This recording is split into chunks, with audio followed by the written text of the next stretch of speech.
Good afternoon, everybody, and welcome to North Hunterdon High School, where GardenStateHSWrestling.com brings you the 13th annual All-Star Charity Classic. 4 teams, 1 winner. A little bit about the format here as we get ready to start.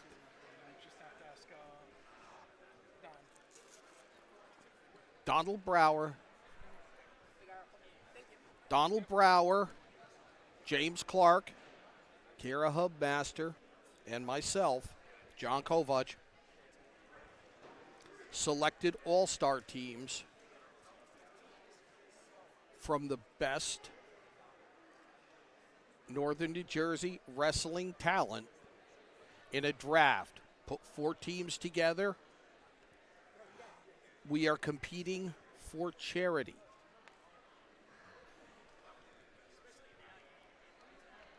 It's a 2-1-1 format, girls and boys, all day long. First period is 2 minutes. Second and third periods are 1 minute each.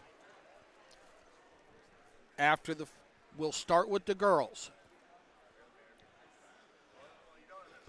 After they wrestle through, there will be some round robin matches because of weight classes in which competitors had to withdraw due to injury.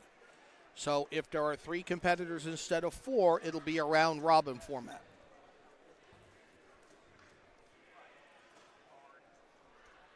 After the girls, the boys will wrestle. And we're going to go now to Don Brower is on the mic, and we're about to start the event. Some of the best wrestlers in the state of New Jersey from North Hunterdon, Essex, Passaic, and Warren counties. We're going to have 16 bouts for the boys and 14 for the girls weight class-wise. There are a few round robins. We will get to them as they come up. But before we start, I'd like to thank everybody for taking some time out of their day here on May 2nd to come and help support. As I said, it's our 13th year. I really appreciate everybody coming out and kind of helping us give back to the wrestling community as a whole. But I guarantee you people are sick of hearing me talk already, so let's get started with the wrestling. Yeah, tonight? Thank you, Jared. I understand how this works, process-wise, in order to get to the wrestling. But first, we have to have the national anthem. Jared, would you like to introduce her since you're jumping in the conversation? Jared, introduce her. All right, singing our national anthem today is daughter of one of our commentators on staff, Willow Farquhar.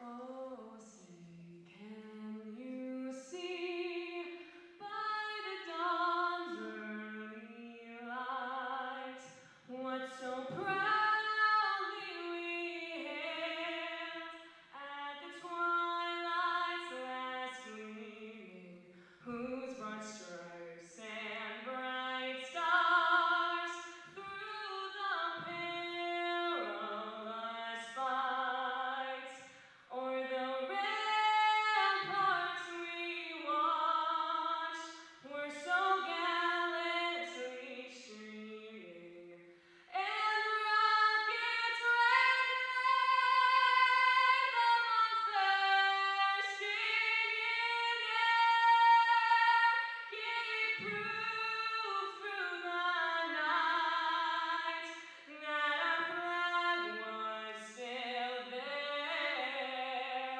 Oh, say does that star-spangled banner yet wave o'er the land of the free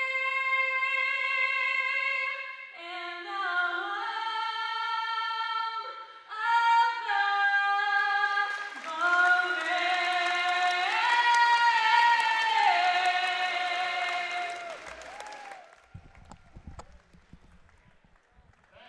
That a stirring rendition of the national anthem by Willow Farquhar Her father, Thomas, is going to join me on commentary any minute. Just an amazing job by Willow on the anthem. Thomas stepping in now. Wow. All right, there's talent. Wow. Well, there's a Farquhar with some talent. Willow Farquhar. You thank you. Great job, Willow. Great job. Great, awesome job, Willow. That was beautiful. That's a way to kick it off, huh? Seriously. It's good to be back here with you, my friend. It's been way too long since we've worked a match together. Much too long. So here's how this will work.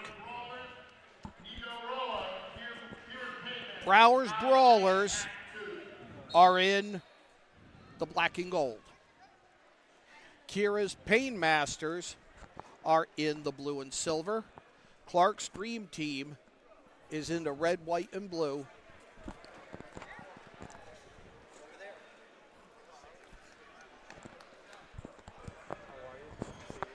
And Kovach's Conquerors are in the lime green and blue, and about to go down in the first match on mat 1. Thomas and I will bring you mat 2. 2 feeds going today. Let me get myself situated here while you're doing that. I'm not staring at.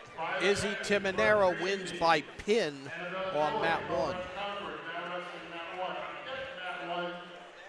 Paulina Sharkova scores the final with Browers Brawlers versus Tanya Rosa. Clark's Dream Team. Name?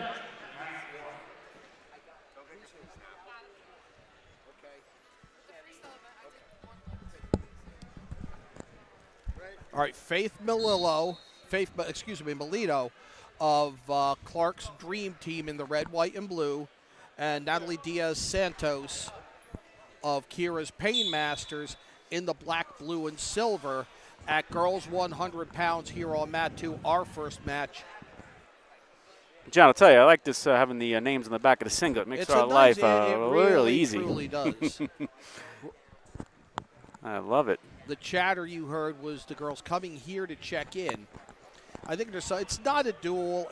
This is a postseason, and 3 points right off the bat for Natalie Diaz-Santos. 2-1-1 format, 2 minutes in the first period, 1 in each the second and third. There will be overtime if tied. 30 seconds. And, John, I do love All-Star meets just in general. You get a lot of matchups that you might not potentially see during the season.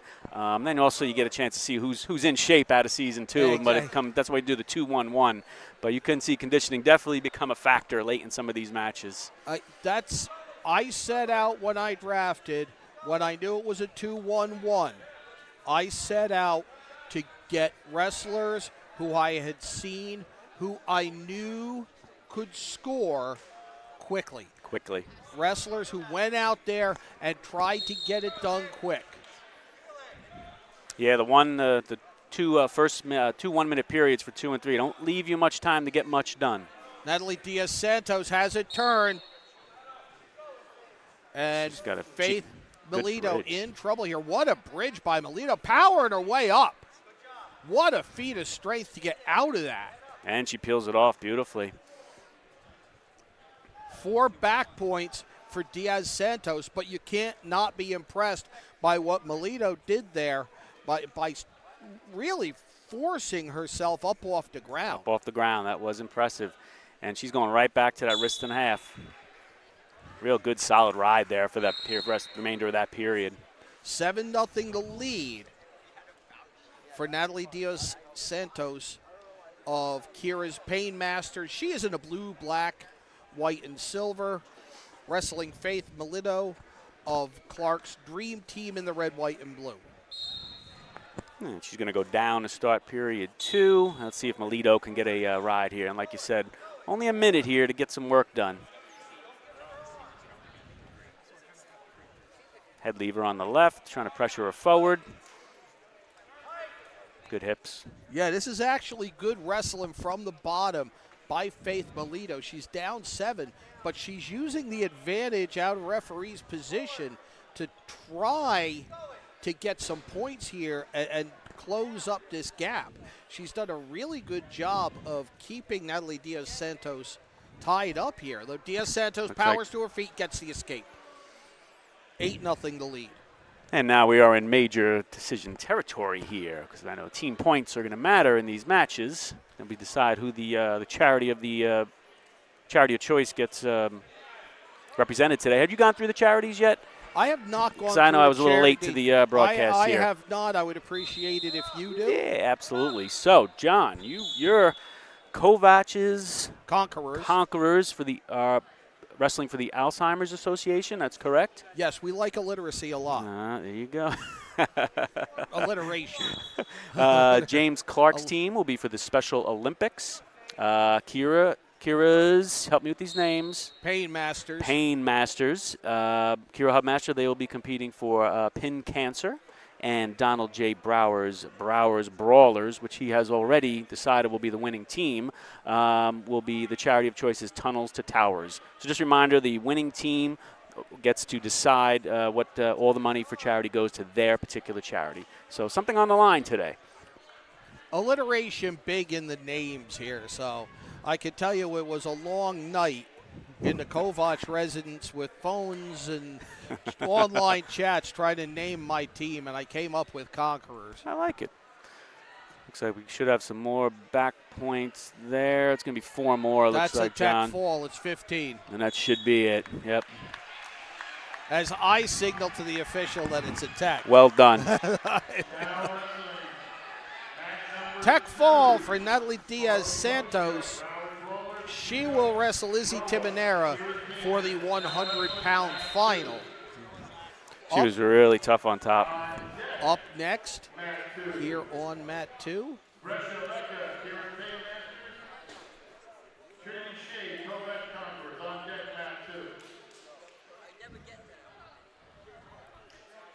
All right, we're at 120, and it's Nico Roa in the blue of Kira's Pain Masters versus Carly Poggio of Brower's Brawlers in the black and gold. Correct. We're at 120.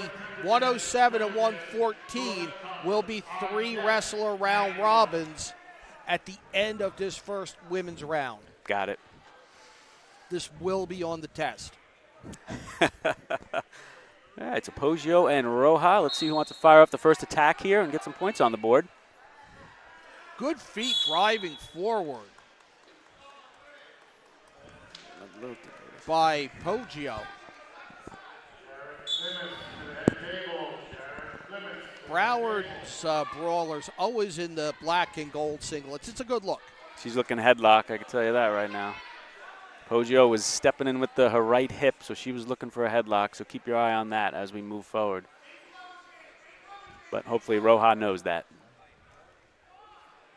Roja's trying to firm up a base here and driving forward as much as she can on her toes. She's keeping good position. Is Carly Poggio.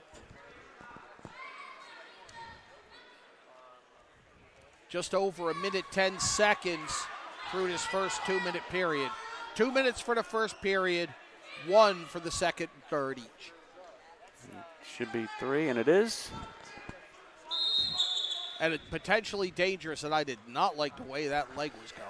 That knee was going in an awkward direction. Good stoppage by our official. That was going to a position on the face of a clock that does not exist. That's a good point. And I might say that our officials, they are near and dear to me. As this is a charitable event, they are doing this for charity as well, which is amazing.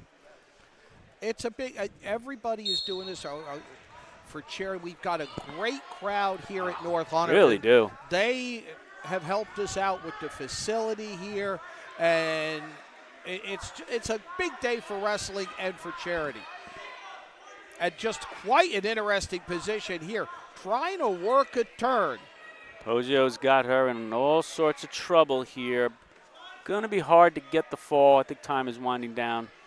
Yeah, we're in the final second. She's going to want to sit through. Yeah, at the end of the period. 7-0 the lead with those 4 near fall points. Really the dominance that you saw, you would have thought the score would be more lopsided. Yeah. But She was we're fighting. 7-0.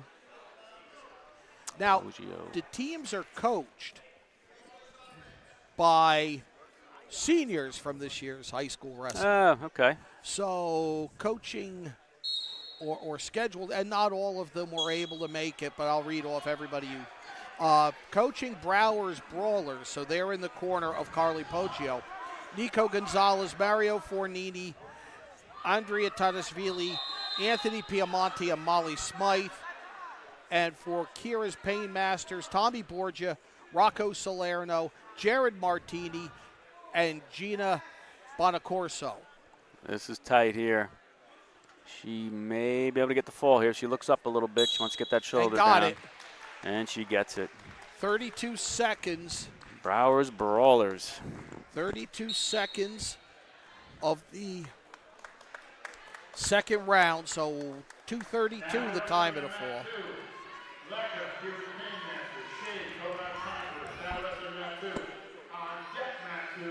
So next up for us at 126, Trinity Shade of Kovach's Conquerors and Presa Leka for Kira's Pain Masters. So that was our first look at a Kovach Conqueror here, huh, John? This is our first look. All right, now wait a minute. Was this by design? Because your shirt seems to match the color scheme of Kovach Conqueror singlets. Did you just do this by accident, or did you? I did not buy the shirt, though. I've had the shirt for some time. Did you at least plan it? Like you found it and said, absolute truth here. tell me. We'll talk fashion here. I was looking for a shirt. I was looking for a shirt that would go with it. I looked to buy shirts. And then I wore this to school one day, and I'm like, wait a minute, this shirt's perfect. Perfect. And it's a trout bum shirt that's in green and blue and plaid, and it now has made me think that maybe I should go tartan next year. Well, I noticed it, and I think you look great, and the singlets look great. All the singlets look great. Whoever printed these up did an amazing job. You guys picked great color schemes, I'll tell you that much. They just look really good. Good shot. Shot there by Trinity Shade of Kovach's Conquerors. Really slick. It's really weird for me to say my own last I name. know, right? 3-0 her lead. Try to work a throw. There it is. Trying Big again. return. I mean, that was as close as a belly to back as you're going to get. Mm-hmm. Looks like it's going to come again here. Nope, just going to let her go. All right, 3-1. Very aggressive by both wrestlers thus far in his first period. We still have 45 seconds. Yep. Hopefully we got some conditioning, some off-season conditioning programs in the works here, because these two are both going to be tested. I can tell already. Oh, a little bit of a pancake there. She's got her stuck. She's going to try to step over, put a half in. Yep. Yeah, she may have her in trouble. She got 25 seconds to make something happen here. Another good bridge, good fight under there. Presa Leka trying to turn her way out of it. 10 seconds, see if she can survive. Trinity Shade working the top. She's working the chin lock, trying to work a half. I don't know that she can get the leverage right. Period's over. Good fight. So are you keeping your announcer's hat on and being neutral, or are you really pulling for Kovach's Conquerors here? For public consumption, I am remaining neutral. That's a good way to put it. Inside, I may or may not be, Okay.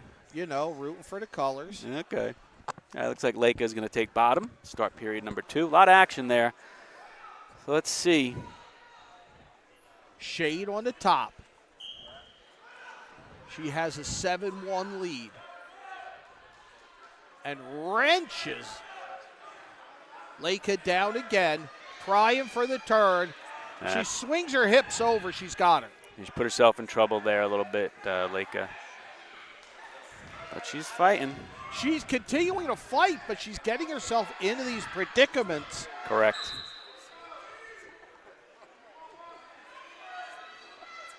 She got herself back up to a base, but gave up 4. And now it's a reversal. And it's Leka on top, 24 seconds to go in this 1 minute second period. She's trying to work a turn. This match is not over, I can tell you that right now.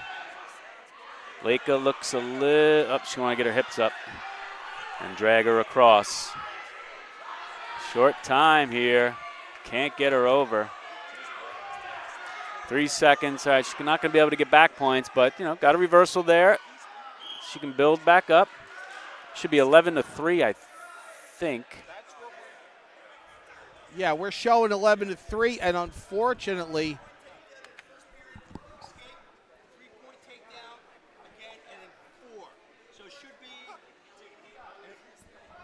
say that one more time. 11-1 after 1. And then the reversal. right, they had 4 and then 2. Or And then 4 and then 2, yes. So 11, 15, 3 is what the score is. 15-3 it should be. It's getting the score all checked out here. But the trainer is checking on I'm going to keep going here, sorry. Trinity Shade of Kovach's Conquerors. I want to thank our sponsors, Leon Sod Farms, Just Subs of Clinton, Align Health, KM Gomes and Sons, HVAC Professionals, Busby Carpet, MK Roofing Company, Performance Trophies and Performance Trophies and Medals. Sorry, guys. The Tally's Italian Restaurant and Pizza, Cubon, the ultra strong adhesive and filling powders, Clinton Bagel Company, Russ's Wrench, Frank's Italian Restaurant, the New Jersey Wrestling Officials Association, Garden State Athletic Network, Estabilt Wrestling Club, Flow Wrestling, Champion Athlete Sports Nutrition, and the Harrington Companies.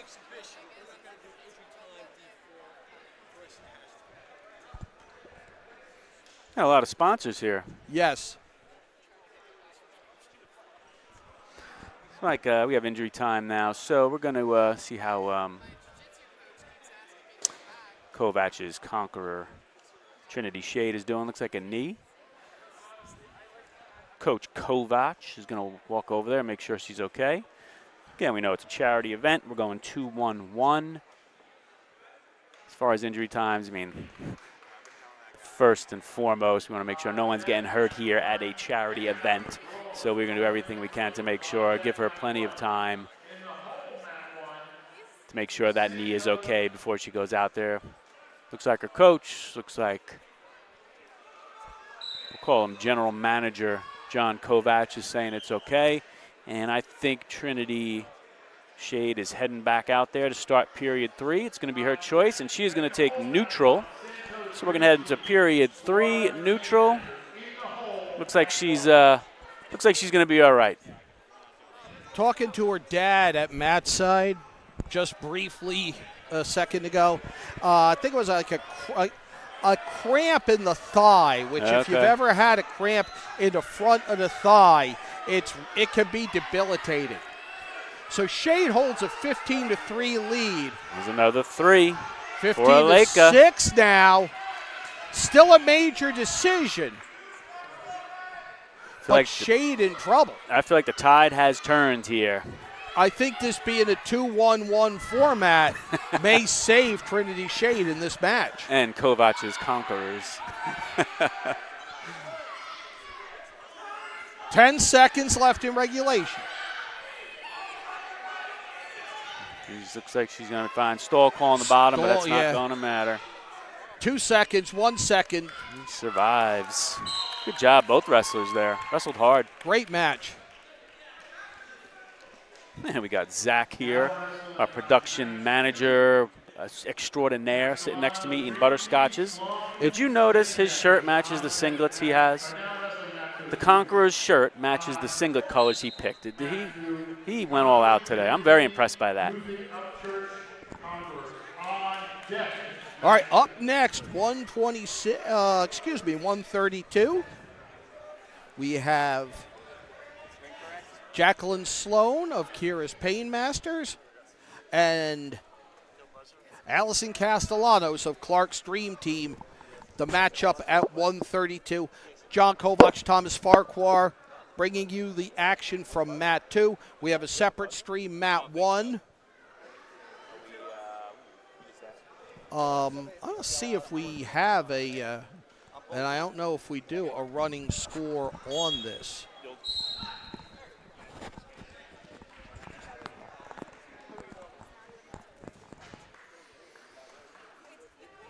Quick takedown for Castellanos of Clark's Dream Team, and she's looking to work a turn right off the bat. Referee Lou Lazzari out there. Louie, I was so happy to see Louie doing this one. I was too. But, you know, if my cats are wrestling, you can call Louie and get him to come call it. I mean, guy, you drop a dime and call Louie, and he'll come right in. He's coming. Absolutely. Louie can't keep time. My cats are fighting. So, 3-2 after the reversal by Jacqueline Sloan of Kira's Painmasters. She's trying to work a far arm bar and torque Castellanos back across. Slowed down quite a bit, though. Yeah, it did. They came out a little strong. Now we're slowing up just a little. Good pressure forward she's keeping. Thinking cradle. Now she's tight waist. Yep.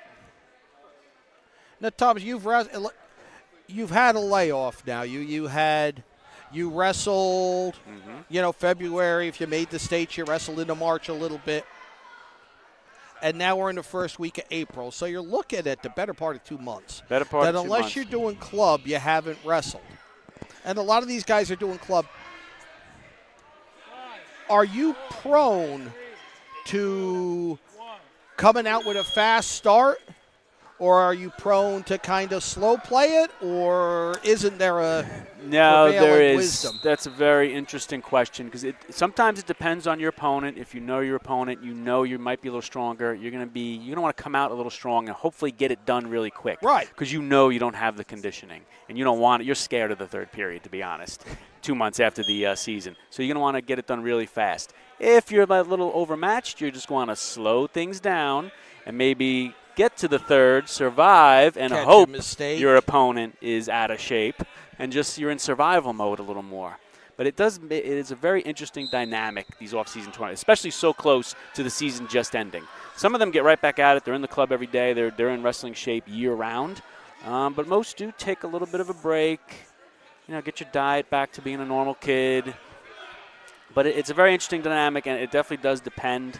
But we're going to see a lot of tired people in the third period today. That you can guarantee. Shot by Castellanos in the red, white, and blue. This match is tied at 3 with 16 seconds to go in the second period.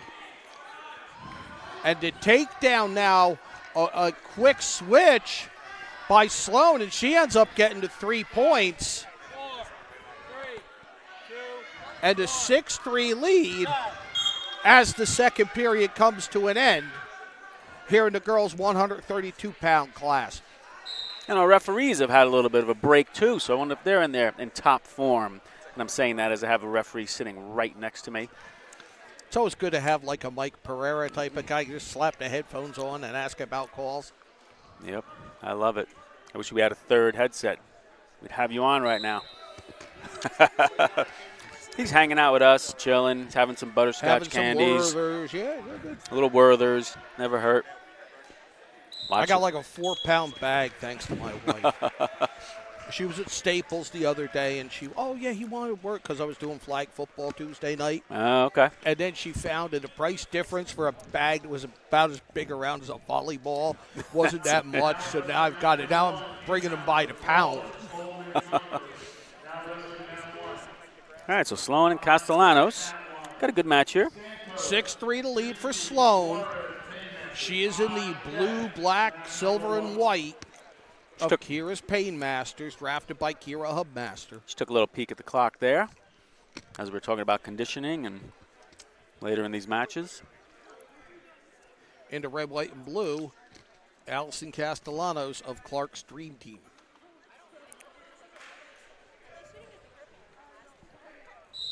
So John, tell me a little bit of how you chose those colors for your singlet.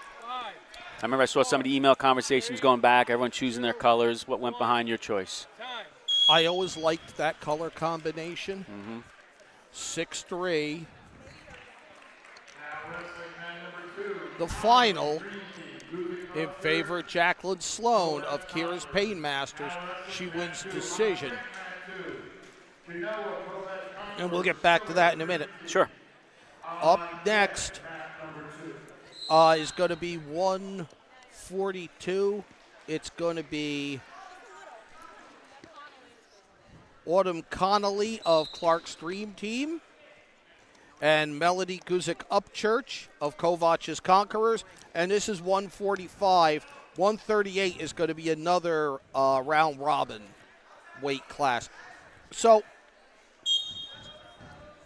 being a mark for new football leagues, I, of course, I was a big Generals USFL fan back in the day. Yep. And when they had the World League of American Football in the late 80s, early 90s, if you remember the Orlando Thunder, their uniforms were like a fluorescent green, royal blue numbers.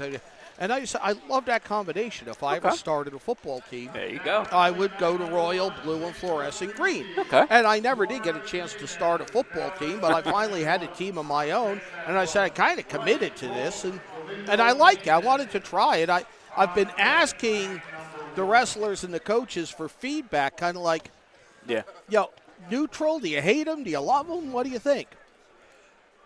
I got to say I like them. I'm happy with them. I really, that is a great color combo. Really is. So we are at 145 pounds. Melody Guzik Upchurch of Kovach's Conquerors in the green and blue. Autumn Connolly of Clark's Dream Team in the red, white, and blue.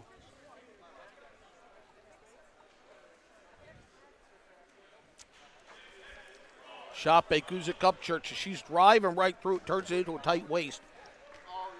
Gets the takedown. 35 seconds to go in this 2-minute first period.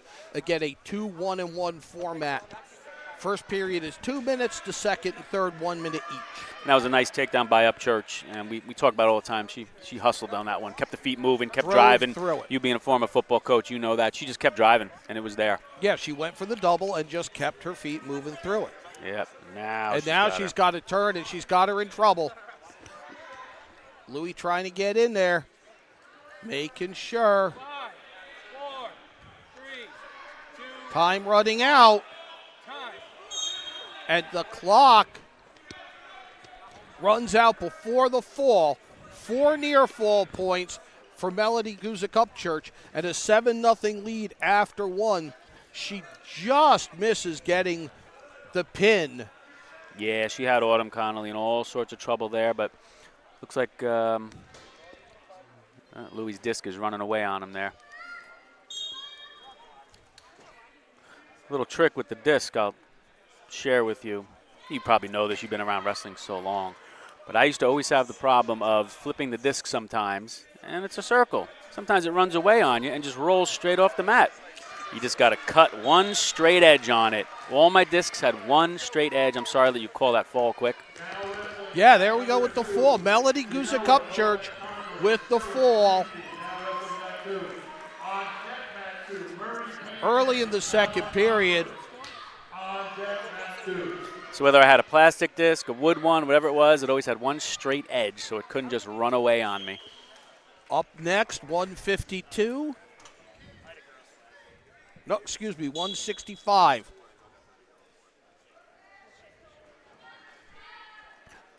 Ariana Genoa of Kovach's Conquerors. Yep. Brianna Stiller of Clark's Dream Team. Correct, sir. Kovach's Conquerors in the green and blue. Headlock coming. Clark's Dream Team in the red, white, and blue. It's either going to be a headlock or a big lift here. She's going for the big lift. She continues to go. She's lost her hand. Hips. Good hips. Great hips there to come out on top. That was dangerous for a second. That was well done.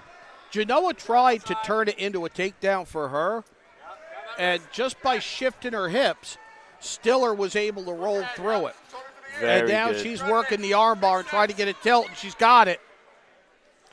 Really good job. Now she's going to throw her hips up again if she can. 2 backs. 2 back points makes it 5-0 for Stiller. Genoa on top. No, She's looking asking for a stoppage. Injury time, something.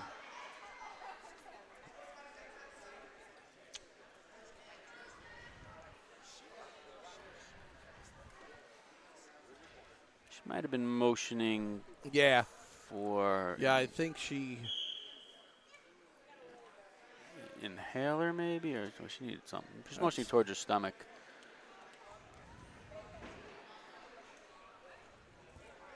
Coaches and trainer there. Yeah, good first period by Stiller. Again, very impressed with hips that she threw over off that first takedown, because she could have been in trouble there, like you said, but she came right out on top, which is beautiful. Transitioned really nicely into an armbar, but was unable to stick her. There's still 53 seconds left in this first period. When we resume, Brianna Stiller of Clark's Dream Team in the red, white, and blue with a 5-0 lead. Clark's Dream Team is wrestling to earn money for Special Olympics. Yep. Kovach's Conquerors for the Alzheimer's Association. Stiller on top, good pressure forward. Yep, we got a stoppage for something. Maybe a full Illegal Nelson. hold and a point to Ariana Genoa. I'm guessing for a full Nelson. Yeah, for an illegal move. It looked, the way he was describing it, it looked to be a full Nelson. Now wrestling match number 1. Right brawler, Domingo Pena. Yep, another good stoppage. Pressure forward on that left arm of Genoa.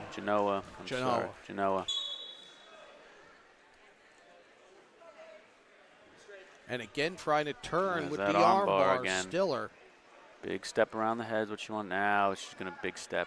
Now she wants to keep that wrist, which she has. Same thing happened before. Now she could throw her hips back towards us. That's where she wants to be. There you go. Should be able to stick her here. And Nice she job. does. That was a good match. It was a good She's match. solid.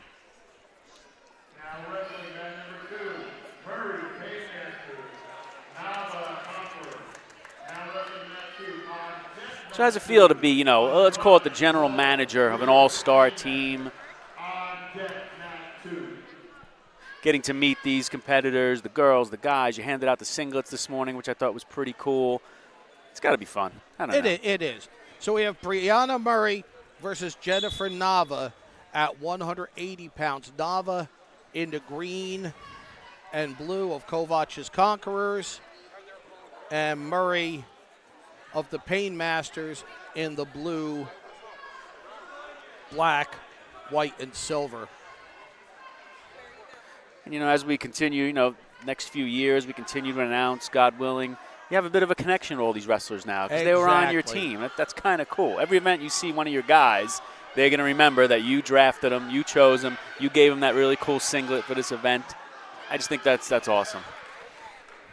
Yeah, I like being involved at that level. You know, I did, as we've talked about, probably way too much. I coached football for 30 years. Yep. Up in Connecticut, coached tennis, still coach that a little bit, coached the throwers in track and field, and so it was kind of fun, and it was, you know, trying to, hey, I saw this one, I know what she can do, and trying to build a team Right. that reflected what I was looking for. It was There a you neat go. experience. Very cool. 40 seconds to go in this first period. No score. We're at 180 pounds. This is the first round of the girls. We'll do the first round. Then we'll do the round robin. Then we'll do the boys. And then we'll have the championships and the consies. And this is the 13th annual. It's the first one I'm a part of. What have you seen? Have you seen growth the last few years? Are we good momentum with this? This is only my second. It's only your second, and, okay. And I wasn't able to stay for the entire tournament last year, so this is kind of a new experience for me. Excellent. I know that the uniforms, that you mix up the colors, is kind of a neat look, that the teams are a little bit mixed up, which is cool. You're on different teams. Unless you're James Clark and you draft all of Phillipsburg, because he basically had the state liners going. I think we were in the parking lot. He was still trying to get Gavin Gilletta from Kira Hubmaster. Oh, goodness. No score 5 seconds into the second period, 180 pounds. Murray trying to run that near side half. Brianna Murray of Kira's Painmasters. Jennifer Nava of Kovach's Conquerors.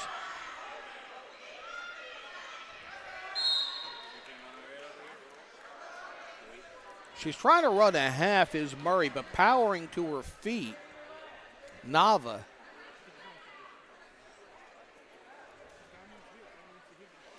And hopefully the event just continues to grow. There's a lot, I mean, as of course you know, John, but some of the folks that are listening are going to watch this. We did kind of work our way into Bergen County a little bit this year. I had the pleasure of doing 2 matches, one at Northern Highlands and one at Hasbrook Heights. So, maybe or hopefully that's the start of something good, a little more Bergen County matches for us. I would closer, like to see that. Closer to my house. When I have to drive so far, that would help too. But, and then, maybe we get a Bergen County team down here for this charity classic. We were in Jersey City for flag football the other night. Oh, wow. Oh, what the stories out of that one. I had to turn off the headset and leave Chris Russo on play-by-play. Not that Chris Russo. Not Mad Dog? Not the dog. Not the dog. To help Zach, nice roll through by Nava to help Zach put up the pop-up tent and then move it over top of everything because it started to rain. And that was the least of our problems that night. We were running off a generator because there was no power. They said, oh, there should be power there. There's an outlet that I could see from 20 feet away is broken. Wow. 2-point reversal. Thank God you had Zach with you. Not many people could have handled that, but he always gets it done. I always sleep well at night when the next day I have a match. Exactly. I know he's in charge. If I know I'm working with Zach. And so we had a generator. It was like 6:55 for a 7 o'clock start. 2-0, the score here after 2 in favor of Brianna Murray of Kira's Painmasters. Final 2-0 in favor of Brianna Murray of Kira's Painmasters. It's funny how those 2 last periods go so quick. Catches you off guard. Just not same here.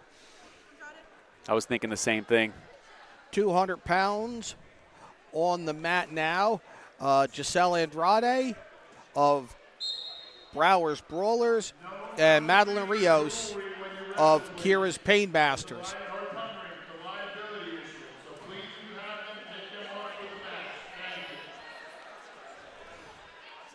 So it's 6:50. We have one team. There's one official there, and it's not one of the field crew. It's the guy who's working the scoreboard. I'm talking to him. I'm talking football with him. And one team, one official, no power. Oh, my. In Jersey City. 7 o'clock at night. This was last night? Tuesday night. On a Tuesday night. Raining. It's raining on and off. Oh, my goodness. What a night. So big headlock. What a headlock there by Giselle Andrade of Browers Brawlers. She's going to try to settle back. I don't think she's going to get any back points. Kind of rolled through. But, wow, we saw some feet heading for the ceiling there. Now she's leaning on the back of Rio's head.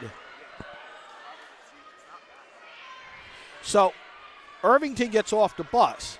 It's like 6:55, and I'm talking to the scorekeeper, and we both see 3 officials getting dressed in the parking lot. Okay, right. Stripes are here. We're here good. We go. We're good. Irvington pulls in. Now the generator's just coming, so the generator's just getting started up. They warmed up so fast. All of a sudden, they were playing. We're 2 series deep in the game before we get going. Wow. Just trying to get power to everything. How'd you get that generator? Is that the schools provided The school had to generate it. Wow. Guy had to carry it over from another field once the track meet was done. Now that is some night. That is quite the Tuesday night in Jersey City. Oh. When you got home from that, It you was need a a 40-6 final. They went to running clock at 19-0. It was the first quarter. It went running clock. wow. And beloved Charter Academy is very good at this girls' They're flag good. football. Okay. Irvington is too, but 1. Time. Okay, end of period number 1, I believe. I know we're yapping away here. 4-3 the score in favor of Madeline Rios. Of Rios. Kira's Painmasters. Yep. It was interesting that period in that we've seen probably the most back and forth scoring. But really, in terms of action, it was all real tight wrestling. It wasn't like a lot of action to it to It call. It wasn't. Looking headlock again. Rios was ready for it, rolled right through. She felt the pressure of the headlock. Sometimes you just got to go with it and roll through as your best defense. And it's Rios now on top. She's getting the legs turned. She's got the boots in. This is tight. She's going to want to back up a And little bit. she is pushing down on Andrade's back, on the back of her neck. So she wants to get under an arm here. Yeah. There you go. To crank a power half. She's got the bar on the right arm, and she's trying to shoot the half to the left side. Now she's 2-on-1 across the body. Good job by Andrade getting out. Andrade escapes. Andrade. 4-4 the score. 10 seconds left in period 2. I did see a new rule coming. I just read this. They're going to be I just saw him doing the action signal. Next season, I believe we're going to be adopting the college rules when it comes to stalling. Anytime action goes out of bounds, there has to be a stall call. Like college, unless you signal like he just did the action. I just read the 3 bullets. I could pull it up on my computer. Yeah, we got a long I time. was trying to look at There it. is, I believe it's next year.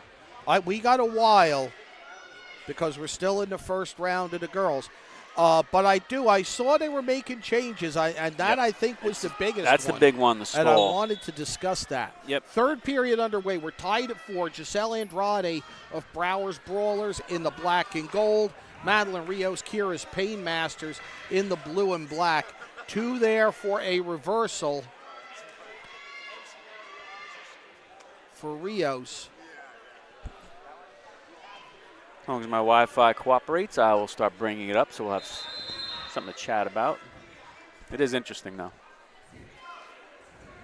Rios has the leg wrapped around, and she's trying to make something happen up her body. And now Andrade has the left arm. She was trying to pull her over the top. That might have been a mistake. She might have got caught here. 15 seconds to go in the match. This is trouble. And a pin. Madeline Rios. 6 points for Kira's Painmasters. On deck mat 2, Marunka Green Team, Carpu, Painmasters on deck mat 2. 2:35, I believe. Addison Speth of Browers Brawlers. And Badmos of Kovach's Conquerors. Speth in the black and gold. Kovach's Conquerors. Don likes alliteration. I was trying to work toward it.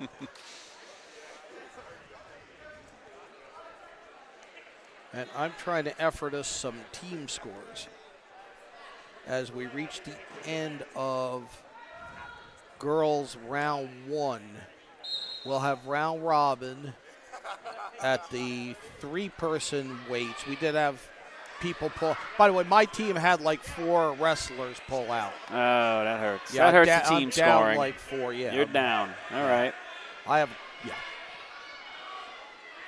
Yeah, I don't like It's a term I've used. Like in track and field, if you don't have a pole vaulter or something, and you don't have an event. I mean, I'm chasing points getting off the bus. You sure are. I'm already. When I left the house this morning, I was down. It's quite a way to go in and driving forward. Badmos was trying to make something happen from the front. Speth withstood it and then just drives her way through it. She's got her in trouble. Right on the edge, gets the fall. That's the fall.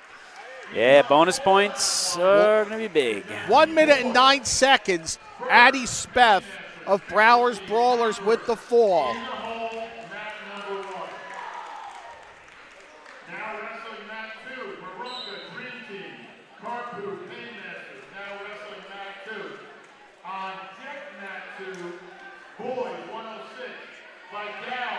So we are going, it sounds like,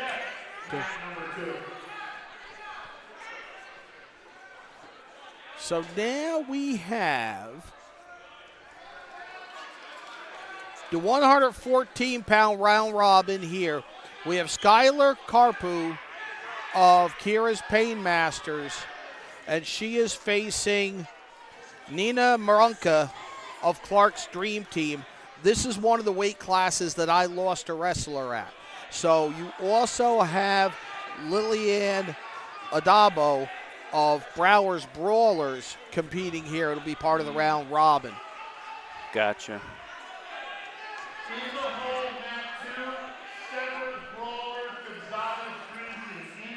These girls know each other very well.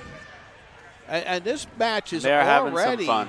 They are going. They're going to try to run up the scoring. score. Well, they're doing it. 10-5 right now in favor of Karpu, and I can't even keep up.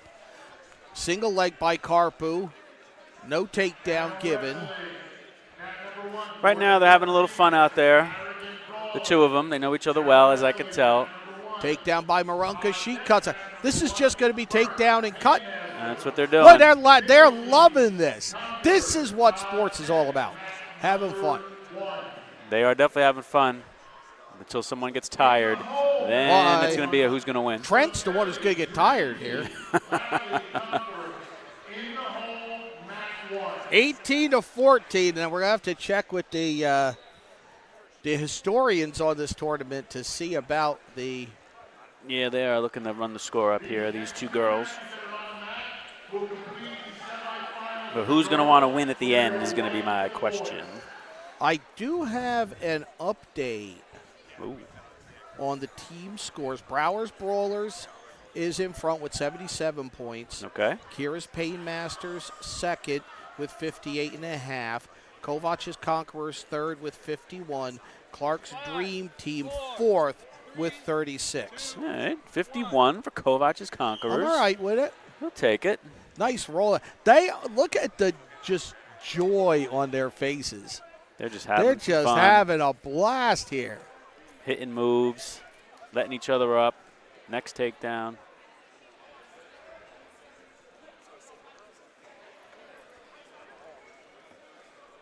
How much time they get to catch their breath?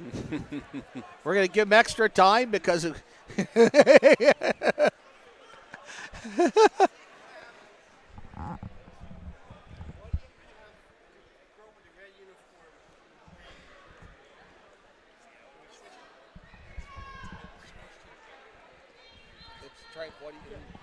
We're dealing with a scoring question here.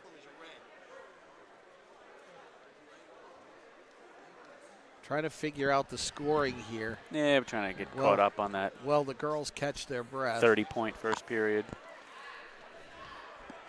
All right, so it's Nina Marunka of Clark's Dream Team into red, white, and blue with a 24-17 lead over Skylar Karpu of Kira's Painmasters in what is a high-flying spectacle.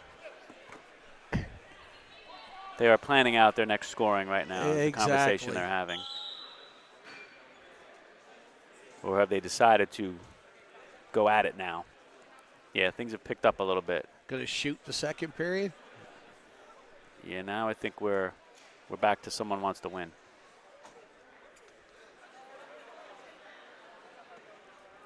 Let's see how this turns out. Now, after that 2 minutes of takedown and switch, and there's 3 for Marunka. Cradle. 27-17. She's in the driver's seat for a major now. 20 seconds to go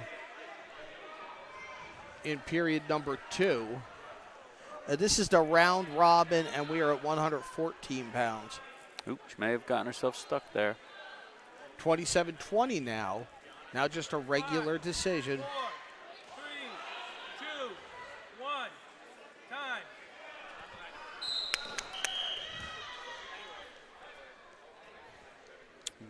I need a bell or an air horn if I'm going to be called, you know. Yes. Oh, we need a somebody with a towel tapping the referee, which we might need as we get to finals for sure. Well, no, hopefully we'll have 2 refs. If not, we'll need a towel tapper. They start neutral for the 3rd period in a row. I think that was by design. That was by design.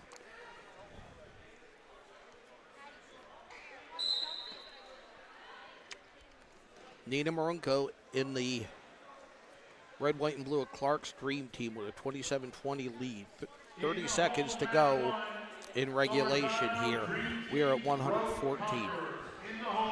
Karpu trying to come out the back door. Just want to pop that head. She should be able to get 3 here. Still neutral. Out of bounds.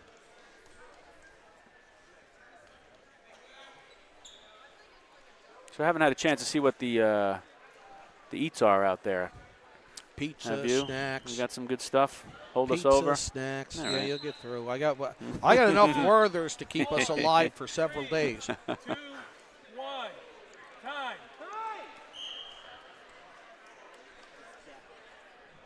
So there were 3 points late.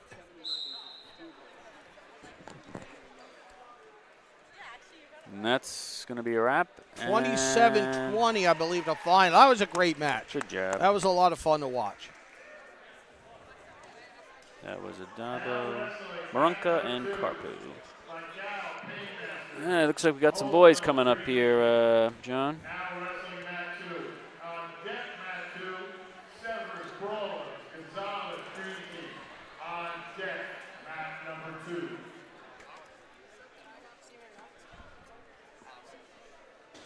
So we have at 106 pounds Stephen Vidal of Kira's Painmasters and Alex Holfeld of Clark's Dream Team. Yeah, red's red. Discussion on scoring that you overheard there. So Red's red. Stephen Vidal, Hackettstown wrestler. Yep. In the blue and black and white and silver of Kira's Painmasters.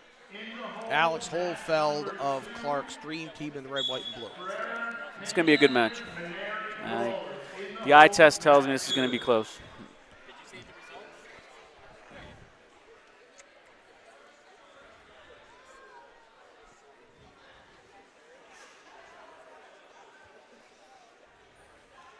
Wrestler staying center, which you know I always love. Let's keep it all in the middle. And I think that's what this stalling rule that we'll discuss more later Correct. is intended to do. Absolutely. Is get the action away from the edge. This is not going to last long. Little knee pinch on the head. Yeah, good call by Lou Lazzari. Stalemate. No score, 52 seconds in boys, 106 pounds. First Good weight class shot. for the boy. Holfeld with the single, trying to wrench his way out of it. Vidal, and he's going to end up on top. He's going to get the takedown here if he can get his hips free. Those hips free, and Holfeld wants to get that arm out around the waist, which he does now. He's going to get the 3.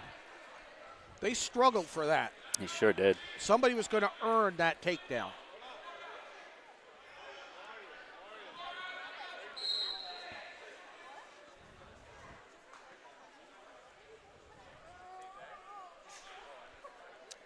Holtfeld's going to let him go. And we're going to get Concedes back the to the escape. center. That's going to be 1 for Vidal. Front headlock by Holdfeld. Coming up on 10 seconds to go in the first period again. 2-minute period 5, for the first. 3, 2, 1.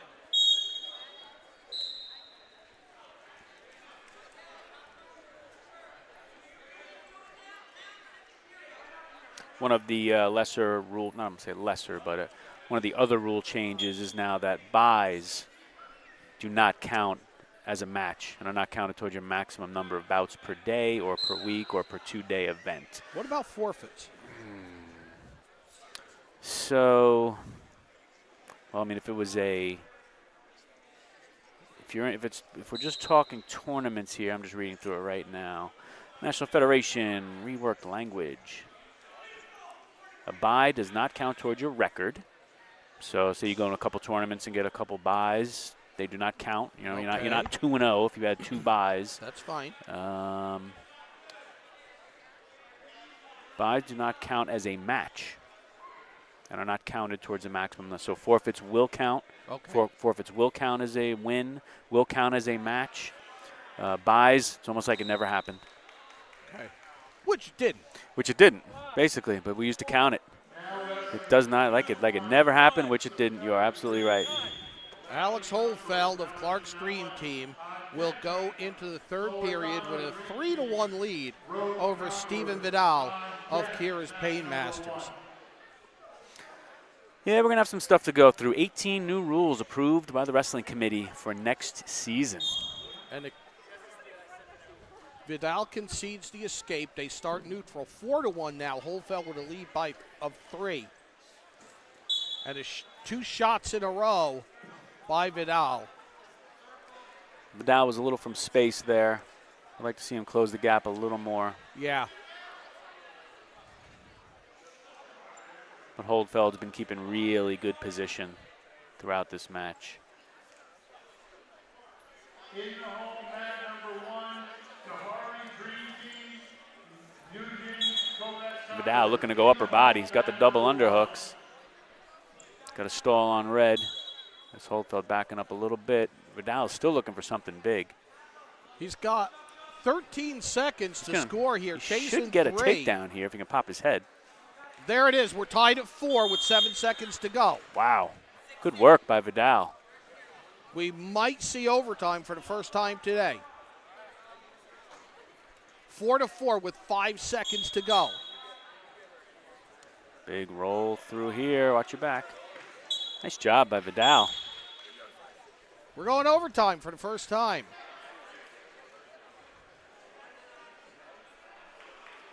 "30-second overtime.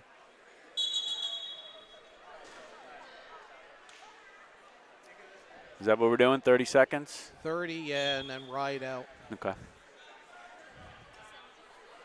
Well, Oh, no, we're a minute here. I thought this was 30 seconds. It's overtime and then 30-second ride out. Vidal with the underhooks in. Holdfeld controlling that right elbow. Looks like we're not going anywhere. Yep, referee stops or stalemate. 34 seconds remaining in the first overtime.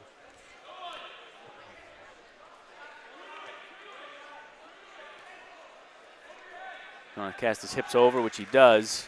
Vidal should be able to finish this. And he does. Well done. 3-point takedown for Vidal. Nice comeback win for Vidal. 49 seconds the time.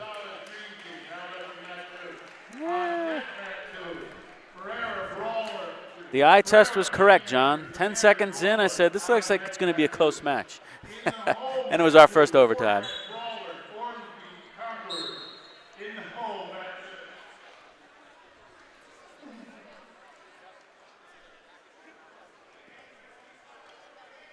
So here we have Gonzalez of Clark's Dream Team. Massimo Gonzalez. I believe so, but Let I'm me trying see. to Let me get my glasses trying to on. match this up. I think there's been a change here. Gonzalez, I do see. Let me see if he's wrestling Maxim. I think it's Severs, which is a different. I think we it must is have two. lost somebody. If he would just turn his back to us, it would make life a lot easier here. I'm pretty sure it's Chase Severs. That is what I'm thinking as well. And that's in the black and gold of Browers Brawlers.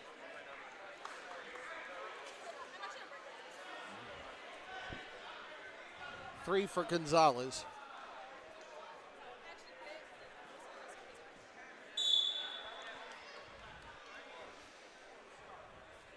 Massimo Gonzalez. And now we're going to see here. I hope. Yep. And it is Chase Severs of Browers Brawlers. So a little change here.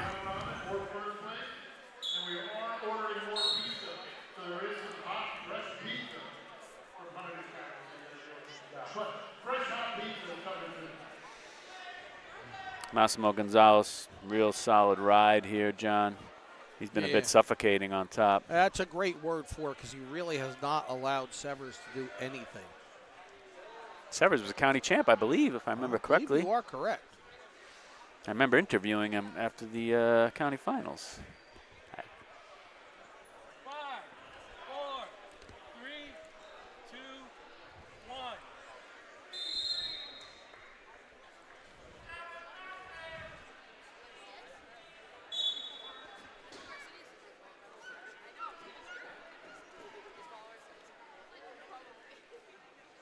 Oh, there we go. Now we're starting to get the team scores live updated. Looks like Massimo Gonzalez of Peaburg,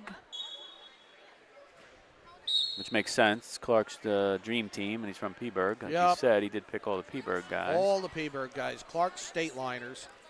Gonzalez wrenches Severs over. Severs looking to turn some kind of switch here, get a base. Massimo was a state qualifier. And by the way, we are on Flow Wrestling for this tournament, so you can follow the brackets. And we'll be able to bring you up to speed. And they're out of bounds right in front of us.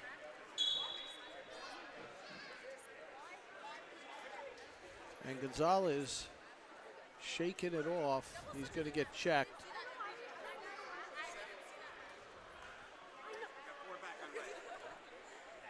Four back to red.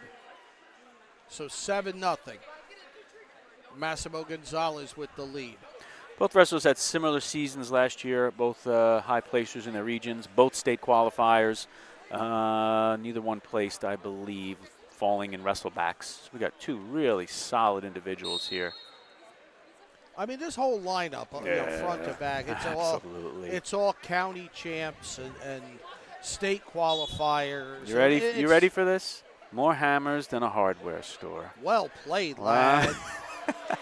And a big takedown by Severs. Trying to keep him out. He gets 2 back points and cuts the lead to 7-5. Beautiful. As we move to the third period. I've been waiting for the hammers in a hardware store line for a couple months now. Nice. Figured the All-Star meet was the proper place to bring it out. Yeah, it's a good one. It's a good spot for it. All right, Gonzalez has had enough of his headgear. He tossed that aside for period 3. Severs is going to want to go neutral, gives Gonzalez 1. We got a good one here, John. Here they go. And I think Severs looks a little fresher of the 2, but we shall see. Well, Gonzalez was slow getting up after they rolled right out of bounds in front of us. Yeah, Severs has him in trouble right now. Sure does. Gonzalez turned him back, but Severs mopping the floor with him right now. Gonzalez, when they rolled out of bounds here toward us, you could see Severs like working his neck a little bit in his head, and it took him a while to get up. Yeah, and he I did. don't think he's been right since that. Severs looking back at the clock, knows he's got short time. Gonzalez working to his feet.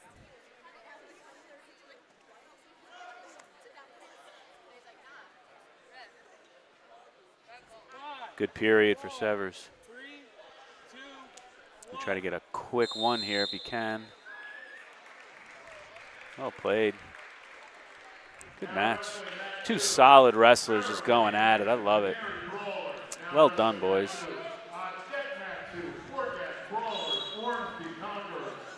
Severs was down, came back nicely. Yes, he was. Looks like his conditioning was not impacted.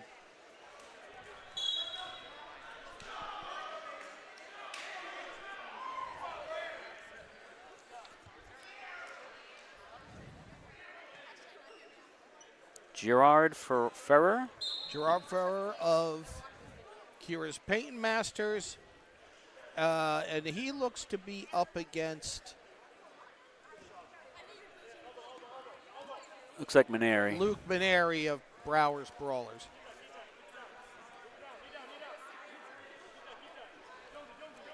Good single leg by Maneri. Missed the trip. Going to get 3, though. Around the out of bounds. And I can hear the coaches who are upperclassmen getting a little more into it, getting a little more comfortable coaching. In that coaching role. Yep.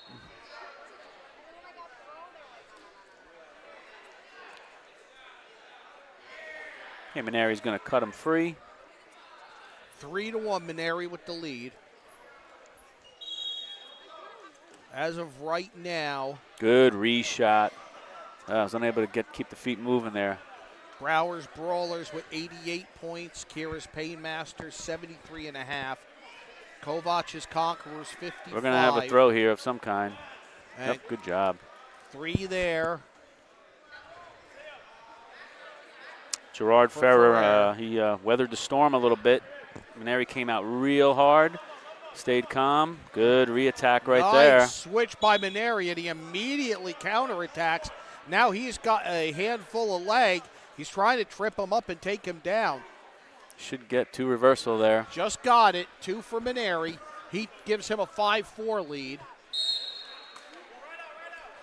Just to finish up, Clark's Dream Team 38. That the current standings. Still a long way to go. Long way to go. Looks like a long way to go in this one, too. Well, we're still in the first period, just past halfway point. 5-4 in favor of Luke Maneri in the black and gold of Browers Brawlers. He is against Watch Gerard that knee. Ferrar of Kira's Painmasters in the blue, black, silver, and white.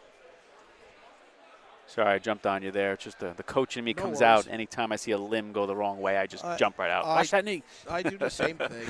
I do the same thing. Yep, Maneri's peeking over at the clock here. You're going to see a lot of clock watching today, John. A, because we got the 1 minute, second and third periods. It catches people off guard. But more importantly, we're going to have a lot of tired wrestlers as the matches go on. Well, I can't imagine the frustration of I'm trying to work, I'm trying to work a near half far leg, and I'm driving through, and the ref is on all fours, and he's looking, and I've only got half the time I thought I had. You blink It's and got- time's going down. Wait a minute. Exactly right. It's exactly what it feels like. You're like, darn. Good duck by Ferrer. Good follow by Maneri. Re-attack. Both these guys very efficient with re-attacks. I love the way Maneri can swing his hips around and immediately be coming after you. Like a lot of times you'll watch and a wrestler will reset. They take the time, like as if they have it, to reset almost a 4-point stance or something. Whereas these guys, as soon as his hips are around, he's coming back at Coming you. back in. He'll figure it out once he gets there. No time to adjust the headgear. You want guys right back in. Re-attacking is really good offense. 10 seconds to go in the second period. 6-4 in favor of Luke Maneri of Browers Brawlers. You always want to, of course, defend the shot coming in. But as soon as you defend that shot by your opponent, you need to be looking to score. not just get away and get a clean break. Defend, reattack. Ferrer opts for neutral to start the third period. He trails by 2, 6-4. Shot from space there by Maneri, but he's in nonetheless. Yeah, he made up that. Like, I'm not a big shot from space fan. I think you overextend. But he made that space up. And I think that's because he's got such quick feet and strong feet. Ferrer just wants to keep that foot. He's got the left foot of Maneri. Now he's going to want to try to roll through. It's going to be it's a tough call for a ref right here. Yep, I knew that was coming. No control yet. Now there's control. Now we should start swipes.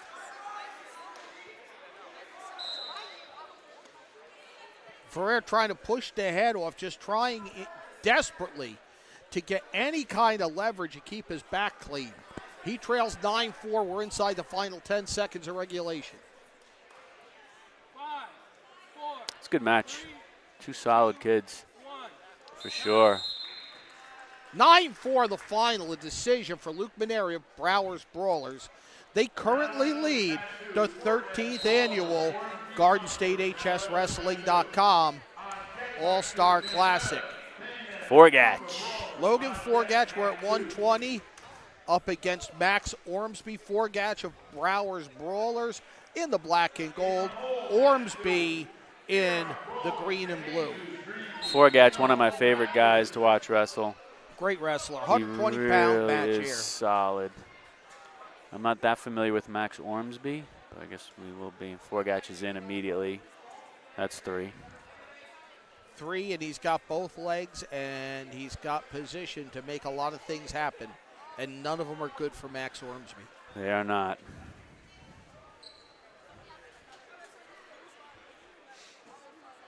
Tilt, roll through.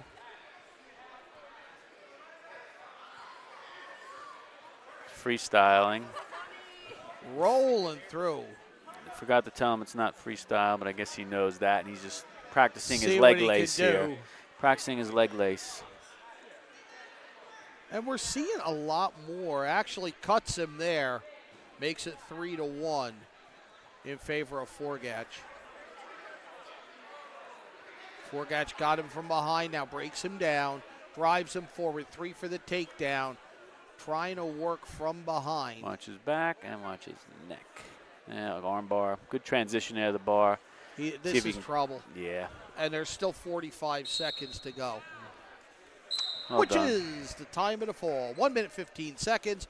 Logan Forgatch with the fall for Browers Brawlers at 120 pounds.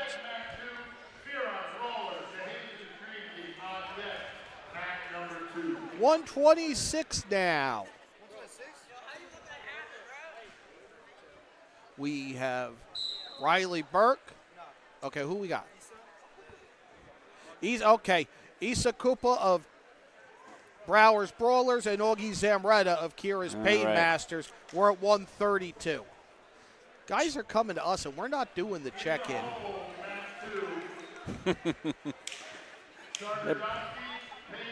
They're moving around a little bit on us, so they're keeping us on our toes after who's coming. They're keeping it moving. So Issa Koopa in the black and gold, Augie Zamretta in the blue and black.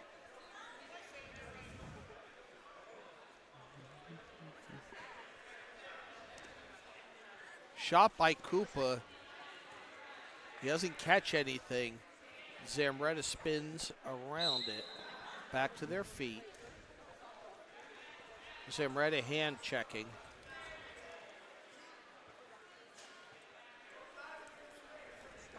Good attack. Now we're seeing some guys with headgears, some without.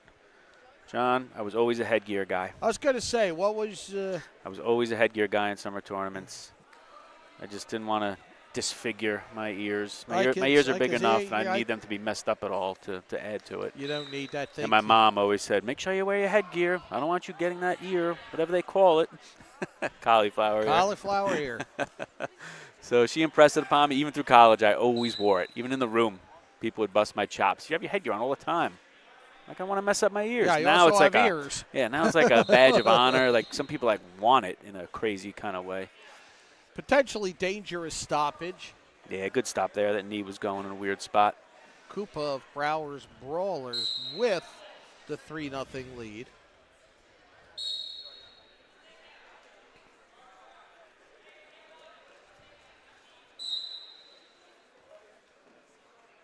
Get his hips up. It's interesting. You see a lot of wrestlers that I've noticed. I'm just seeing a lot of the similar faces now, like from the Passaic County tournament. They're just all a little thicker. Yeah. A little more meat on them now. It's off season. They're eating a little better. So we all know weight management is still a thing in wrestling. Yep. Hopefully, we're trying to stay away from weight cutting as much as possible. Because I am anti-weight cutting. I have no problem saying that on any broadcast. It's just you don't need it. Whatever you weigh, the weight class right below you, you'll just naturally float to it as the season goes on. Exactly. Still, we want to have some fun. You don't want to be miserable. 3-0 the lead. Oh, wait, we're going to get a correction here. It's 3-0 in Zamretta's favor. Correct. Zamretta is in the blue-black of Kira's Painmasters, drafted by Kira Hubmaster. Koopa is in the black and gold of Browers Brawlers. Browers Brawlers currently leading and padding that lead. And also, sorry about that, John. There will be another one of the rule changes for next year for the girls' side. Will be increasing the body fat percent required in determining what weight class you can go, which I just think is another great thing. We don't need the girls to be cutting so much weight, just like we don't need the boys. I think things have changed for the positive in wrestling. Just in general, weight cutting is a little more frowned upon. It still happens. I get it. So if you are a wrestler out there and someone is telling you that you got to cut weight, you got to drop to that next class lower, you're listening to the wrong person. Yeah, no, don't. You don't need to. You don't need to do these fast turnarounds. There's an escape. Makes it 4-0. Wrestle a weight that's comfortable for you. Hey, if it means a starting position, you're not going to have it, then that's just not the season for you. Well, next year will be your year. And you have, I'm a big proponent of everybody being a multi-sport athlete, not specializing. Same here. And I know of cases where wrestlers, and this is back in the day, where it went 189 to heavyweight. I remember those days. And a wrestler who was going to college to play offensive line in football was told and made to keep his weight where he could wrestle either 89 or heavyweight. Yep. And that's a detriment. All around, it's just the cutting of weight is detrimental. Weight management, that is it. And Champion Athlete Sports Nutrition, one of our sponsors, that's something that they do, that they help you better fuel your body. Now that's a segue right there. I am working with a pro. I knew it already, but now that just took it to the next level. Well done, sir. 13-0. Zamretta with the lead for Kira's Painmasters. He's 2 points from a tech with 30 seconds to go in regulation.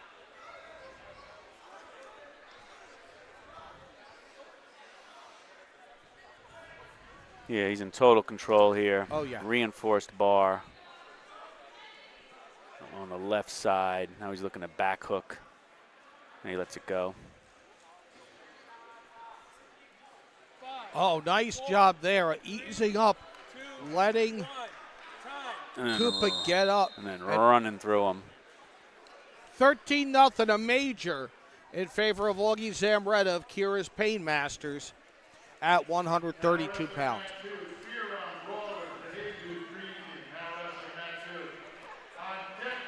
De Jesus. Giovanni De Jesus of Bauer's Dream Team. Clark's Dream Team.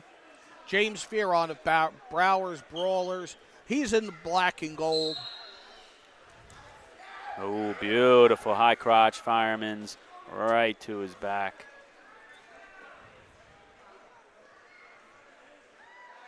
James Fearon, that was sweet. Now he's got a cradle locked up, John. Now he's going to want to come straight back. He has the arm trap, so he can roll through. He's trying. Now he's want to bump and just back. Keep going, keep going. See De Jesus hooking that foot to try to keep him from bringing him back, but I think this is inevitable here. Yeah, Fearon's got a 5-0 lead. Solid. He's going to get it's going to be at least 9. This is going to be a pin. There it is. Yeah, really tight cradle. 45 seconds. Fearon with the win. Up next. Bastante. Yep. Christian Bastante. And that must be Jonah. Mm-hmm. It is.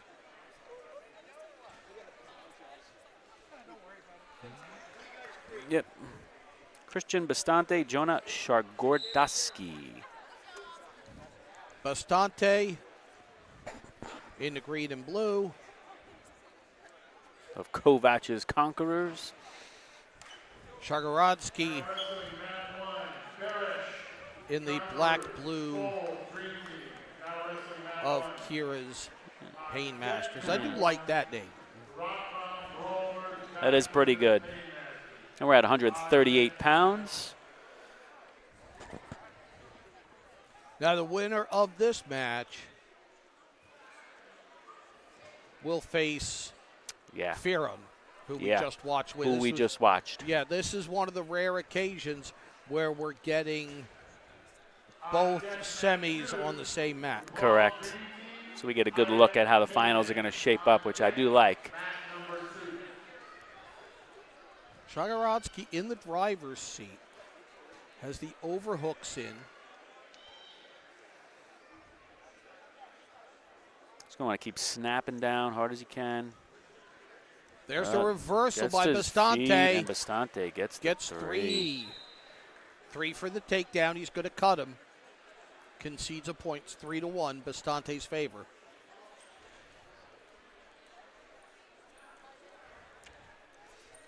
Good go behind that. Could get him was back here. Long shot. Yeah. It was a long shot that put. And a pin by Bastante. That was quick. 1 minute and 20 seconds. And what happened there? Shargordaski made a long reach. Yeah, he reached a little long. And right to his got back. himself off balance. He did. Now we have going to be Jaden Rupal. 165. Jaden Rupal versus Stephen Hayek. Yep. Rupal for the Dream Team in the red, white, and blue. And Hayek of Kira's Pain Masters in the blue and black. And Hayek came out and said hello almost immediately with a hard club.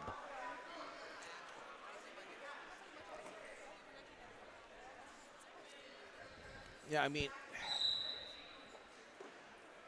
everything that can go bad if you overextend on a shot was illustrated in that last match. Getting extended. Got extended, he got caught extended, and it just went bad towards. Yeah, you're off balance. You don't got a good center of gravity under you. And so this is Stephen Hayek. Yep. He's a Mount Olive wrestler, I believe, as I just pull this up. Yep. Jaden Rupal.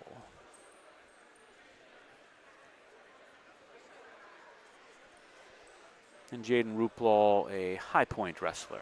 So looks like we got Mount Olive against High Point. Yeah, you get various conferences. Which I like. Another thing I love about these All-Star meets. Yeah, cross counties, cross conferences. Matches you just usually don't see.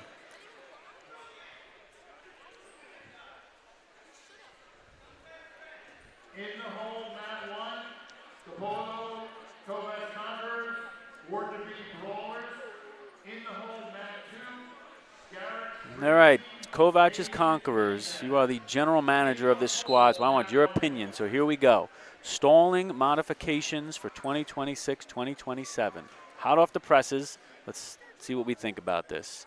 Starting in 2026 and 2027, when a bout is stopped for going out of bounds while neutral, one of the following calls should be made. It's in quotations. So they give a little, should be made. Little bit of wiggle so they're room. giving a little wiggle for something. So let's see. So either has to be stalling by one of the wrestlers for leaving the wrestling area, or stalling by pushing or pulling your opponent out of bounds, so you force somebody out, or stalling by backing out of the wrestling area. So saying you should call stalling every time they go out of bounds in the neutral position. Here's the thing. So talk to me. Give me your immediate thoughts when you hear that. If you're backing out, absolutely. Backing out, that's a no-brainer. Easiest one. That's a stall. If I'm driving forward and I'm in the 4th or 5th minute of a match and I'm tired and I lose track of where I am in the circle, I don't feel I should be penalized for trying to make a move. If I'm driving forward, I'm trying to get offense going, I should not be called for a stall. That's my gut feeling on it. And I agree with that. When you're moving forward, as long as you're making action to try to score or get some kind of advantage, as opposed to just a blatant push. Like a guy, I guess the situation would be a guy's trying to get back in bounds, and you're just shoving him out. Let's get this out of bounds to get get a fresh start here. Yeah, they're going to call it. Yeah, that's an apples. That should be a stall. Correct. I'm talking about I try a single. He doesn't run out of bounds, but I drive him out of bounds. But it sounds like if I'm the impetus for the motion, that I would be called for a stall by the letter of the law. Just reading that as a former news editor and looking at the language, it sounds to me as if you and I are wrestling, God forbid, because the weight class matchup would be awful. But I've got you in a single. Yeah. And I'm trying to run through it. And I drive you out. You should not be called for You're stalling. not backing out. But could I be? Now let's go could. There's the should. Could I be under that? Yes, I think. Because bullet 2 is stalling by pushing or pulling the opponent out of bounds. Pulling him out of bounds is real easy. The pushing, because, when you got a single leg up, the referees, it's going to take some getting used to, but I think the overwhelming thing is here, when guys go out of bounds, they're going to have to call stalling on somebody. Yeah. Try to keep it in the middle. But that's where they got that. You picked right up on that. The should be made. So they're not saying must. No. So they're giving them that out, which is going to be that motion where their hand goes over it, action called. Referee just letting them know, I feel like there was good action and they just went out of bounds. So they are giving them that. If that wiggle room is there, I'm okay with it. If it achieves the goal Correct. of keeping more continuous action inside the circle. In the circle. Yep. Yeah, anything to keep the action in the middle, I'm for it. But, it's going to be a learning curve. You always start to see it when you get to the Whoa! Big mat return. Sorry, Thomas. Oh, not at all.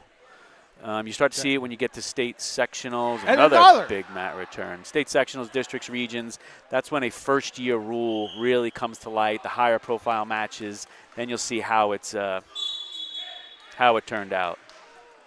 And that's a 1-0 match finished with 2 big throws. Big mat returns for the win by Hayek.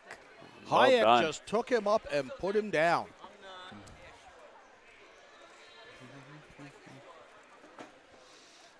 All right.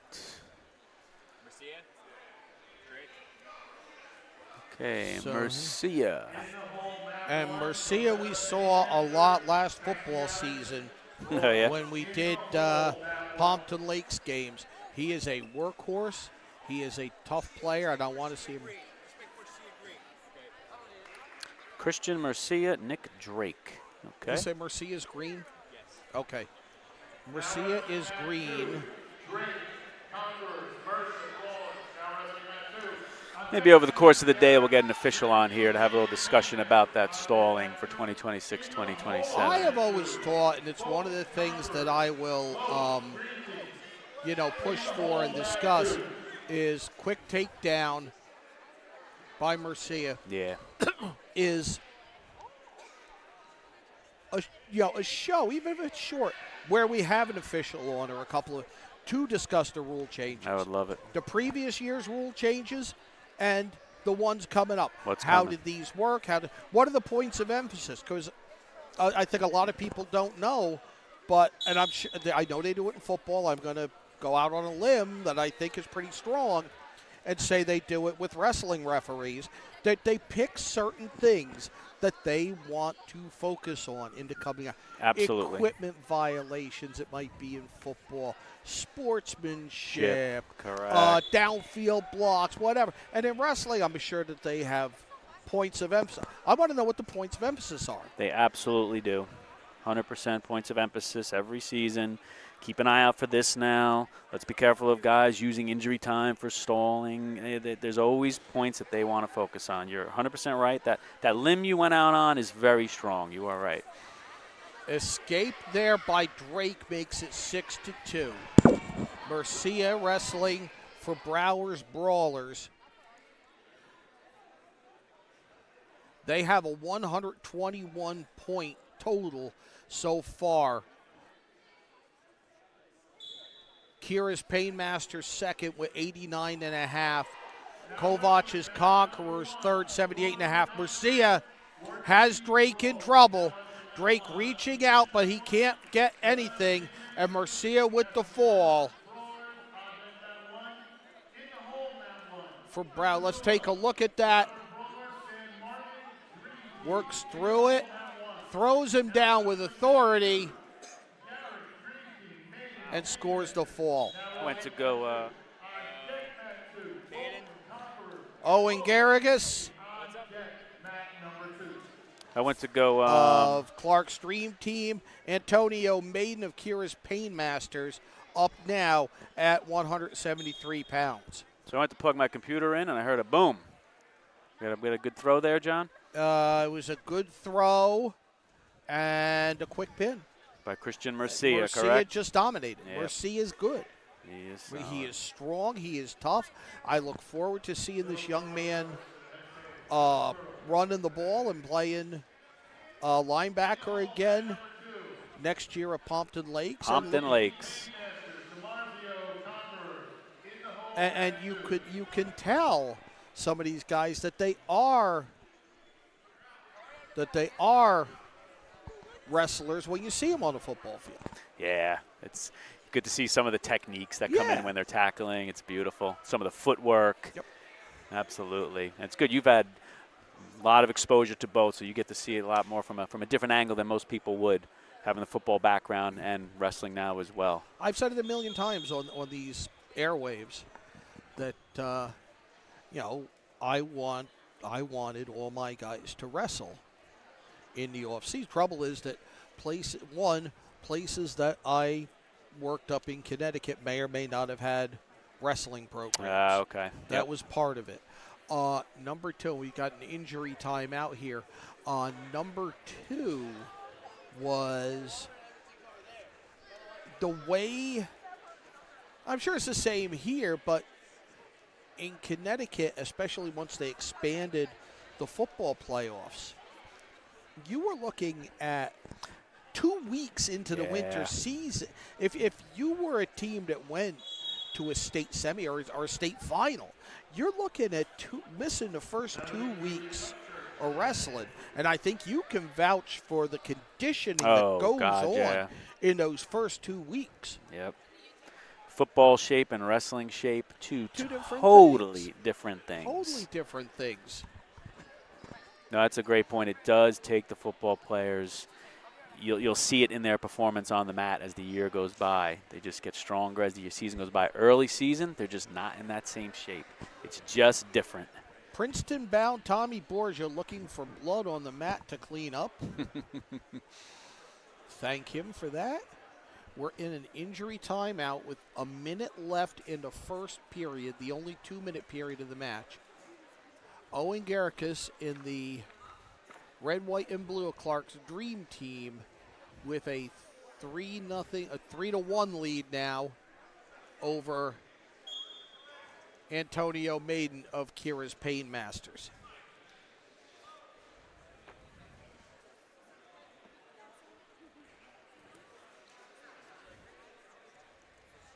Garrigus keeping a really nice low stance, which I like to see. Yeah, I like the Z in his knee, to use a football term. Z in the knee. I like that. Yeah, because you want to sink the knee. See, his hips are nice and low. Yep. And they're right to a armbar standing, spins himself, takes him down, and makes it 6-1 with the takedown. That was just a great series of moves. That was done just because he had his center of gravity so low, and he had his knees over his toes, his chest over his knees, and he was able to move without getting off balance at all. Yep. Knees over chest, chest over knees, knees over toes, stay low, 100%. And we should warn you, but if you're going to listen to a match that Thomas and I do, you're going to get a lot of the science and the technique behind it. You're going to get if it. You don't want a scientific call, you're not going to, you might, I'll yell too, like I did in the promo I put up, but, but 6-1, Garrigus with the lead as we start the second period. Garrigus in the red, white, and blue. Antonio Maiden of Kira's Pain Masters in the blue, black, white, and silver. You see, you see Garrigus, how he keeps doing what we'll call a stance check. You'll see him, he'll be in his stance. As soon as they break free, he keeps tapping the mat with his hand. All that is simply is he's just checking to make sure he's low enough. If you can't just, oh gosh, that's trouble, John. Oh my God, that set him up for this cradle. That's trouble. That set him up for this cradle. He just went down, and when Maiden followed him down, he just snatched him up in the cradle. 15 seconds to go in the second period. That is uncomfortable. 9-1 the lead for Garrigus now. He's got to adjust a little bit. He has him down again, 6 seconds. That's really tight. And the fall. The fall comes with 2 seconds left in the period.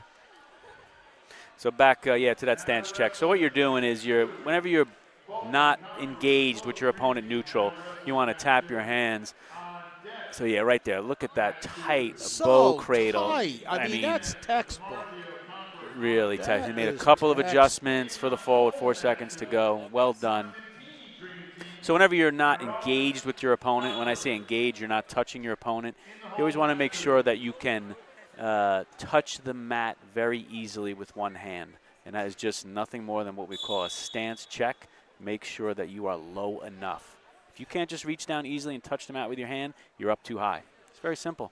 David Lopes, Clark's Dream Team in the red, white, and blue. Devin Bolton of Kovach's Conquerors in the green and blue. And it's very easy to stay low early in a match because you're fresh. Yep. It's who stays in great position at the end of the match when you're tired. And both are trying to get a quick fall. 3 there for Lopes.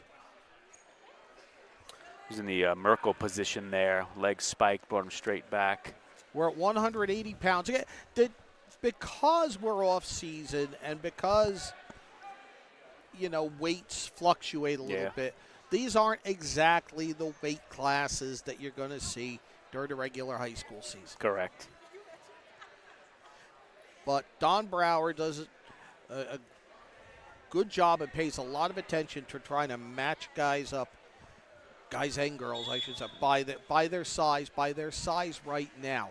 Driving over the top Lopes. He's trying to get to fall, and he might have it right here. Yeah, I think he's got it. Got him in trouble, gets the fall. Referee. 1 minute, 5 seconds, the time of the fall. Referee Lazari calls the fall.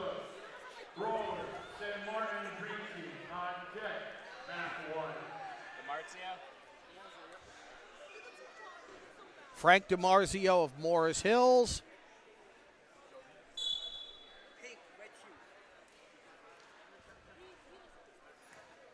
Oh, this match is, sign me up for this.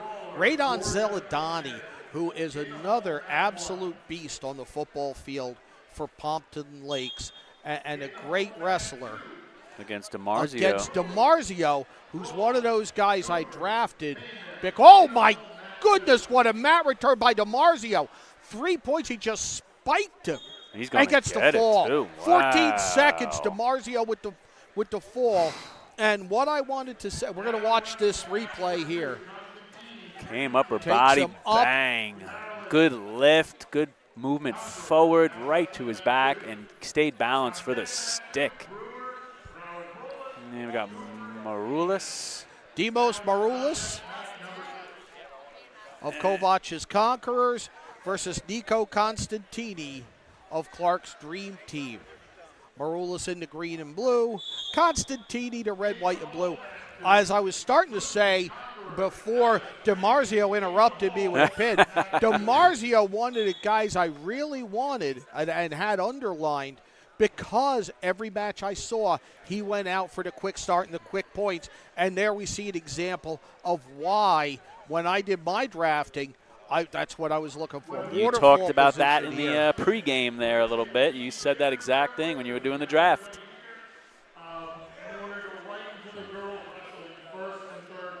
Three for Constantini.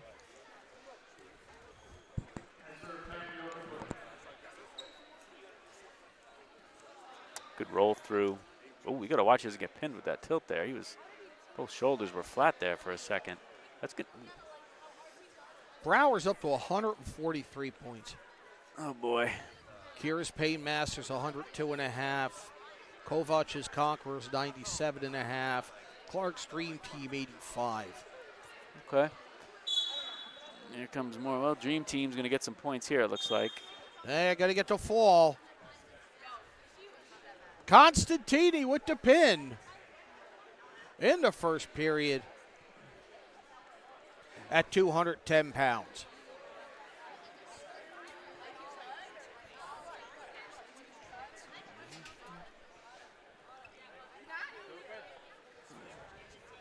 It's Benedetto Cooper for Kira's Painmasters. And Nolan Brewer for Brower's Brawlers here at 285.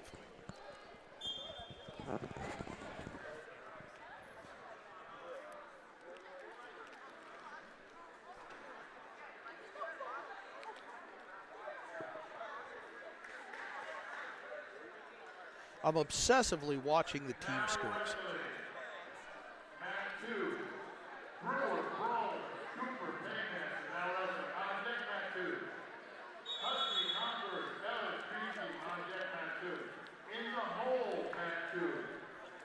A little back and forth, a little pushing, shoving, hand fighting.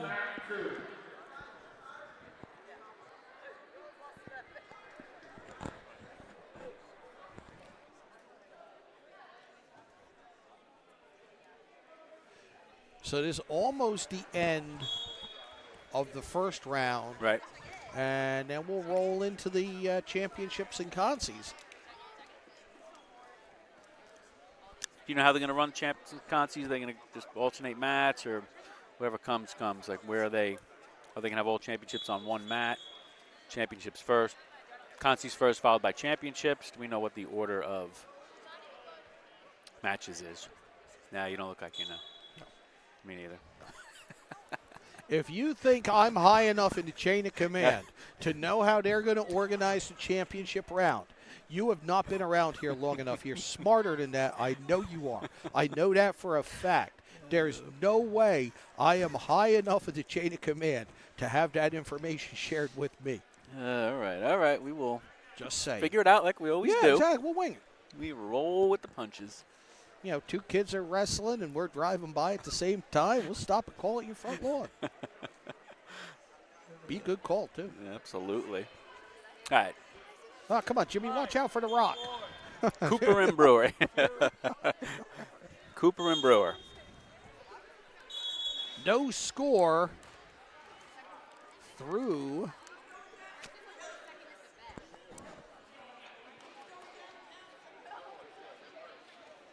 no score after one. Cooper will start on bottom, Brewer on top. 285 pounds, second round. These won these 1-minute rounds now, the second and third.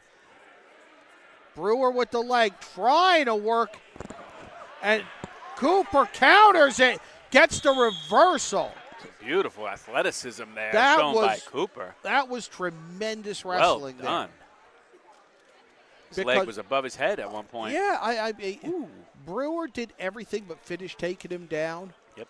And Cooper made him pay with a 2-point reversal standing. And now it's Cooper riding Brewer down from the top, trying to chop him down.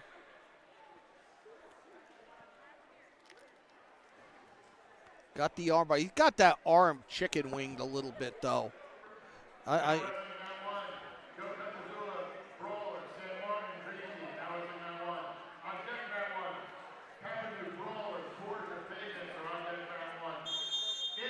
Out of bounds, and a stall warning against Green. No point. That might have been one of next year's stall warnings. Was just thinking that. Literally was just thinking that. He called down on Cooper, correct? Correct. I was having a Correct. bar here. It was Cooper for kind of walking him out of bounds. Well, that's what I'm wondering. And See, he just now, called it again. now I'm thinking about what I said earlier about walking a guy out of bounds. Just hit him twice in a row. And now I'm thinking, well, there might be an occasion where you're in control enough to turn the action and work it back toward the center. And if that's what they're looking for, then I don't have a problem with that. It's interesting. 2-1. Brewer gets the stall point. Cooper with the lead. And Brewer's going to start on bottom for the second straight period. And when it comes to stalling, every coach, every fan, us as announcers, we're always just looking for consistency, of course. We just want the referee to be consistent. And again, referees do a tremendous job. I'm a former official.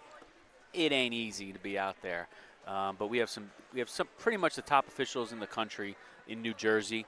But we just want consistency in stalling. And one of the best ways to be consistent and to make sure everyone is prepared for what's going to happen is during the pre-meet. I talk to referee Mike Internosha about this all the time because he is I can't use the word notorious because that has a negative connotation. Mike Internosha, who was just here, he actually just left. Is known for. He calls stalling more than most officials do. But it's okay because he will tell you that. He will tell you in the pre-meet. He will tell the coaches and the wrestlers prior to the match starting, hey, I call stalling probably 80 to 90%, more than 80 to 90% of officials. So if you know that going in, John, that helps the way you're going to approach the match. Right. There's no surprises. Hey, you tell your team, guys, this guy's going to call. You better stay in the middle. You better stay engaged. Right. Tell me ahead of time. That's it. Tell me what to tell my guys so they don't get penalized. There's no surprise, and that is I love that about referee Internosha. He'll be the first to tell you. I'm going to call it, but I'm going to let you know. I call out of stalling. I'm going to tell you before the match starts. So there's no surprises. You got to stay busy. You better be in shape, and you better be out there to wrestle. 2-2. I love that approach. Love it.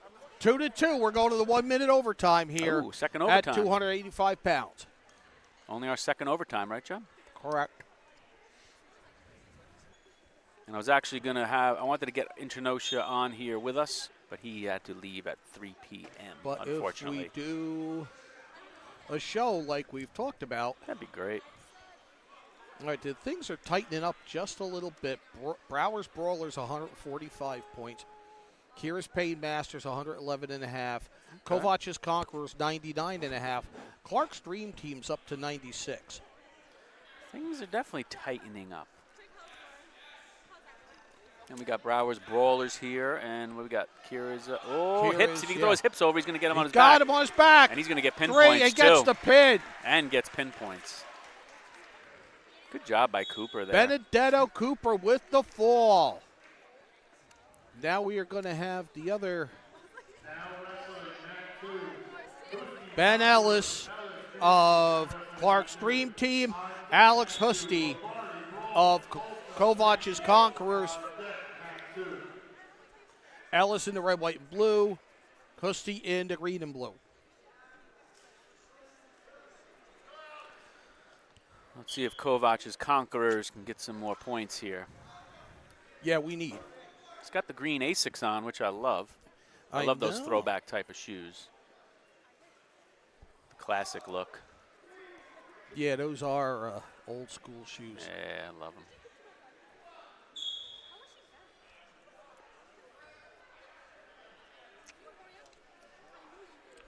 This color combination perfect for Husty, who wrestles for Montville, Oh, okay. Yep. which is why he has the green shoes. There you go. There you go. And this is also, as a referee, this is a dream come true here when you got green versus red. Green versus red. It Give just me that. makes your life so easy. As opposed to that green versus green. I was match just we about had to at bring that up. The DePaul. green and white, Oh, green DePaul my. versus Passaic Valley. Passaic Valley. The whole gym was green and white. Actually, and Mike and Trenosha was on that. He was referee for that match. Yes, he We was. were just talking about him. Yes, he was. And that was I remember, I don't want to say surprise. We thought that was going to be a lot closer. Great match. And DePaul, DePaul just came out and took care they of business. came out and really took care of business. No every 50-50 bout went their way, and Yeah. some of them went by fall too. So, yeah, that was a good night, and that was in DePaul, I believe, right? Correct. That little old gym. Correct. Yep. Husty on top.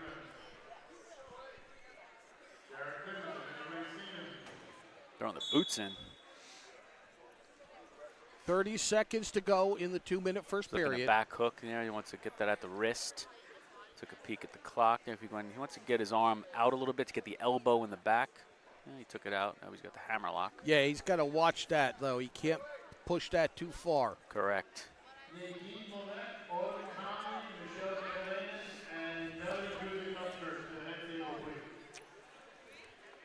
Five, four, three, two. Still trying to turn him with the hammer lock as Yep. the first period expires. No score after one. Alex Husty in the green and blue of Kovac's Conquerors. Ben Ellis in the red, white, and blue of Clark's Dream Team.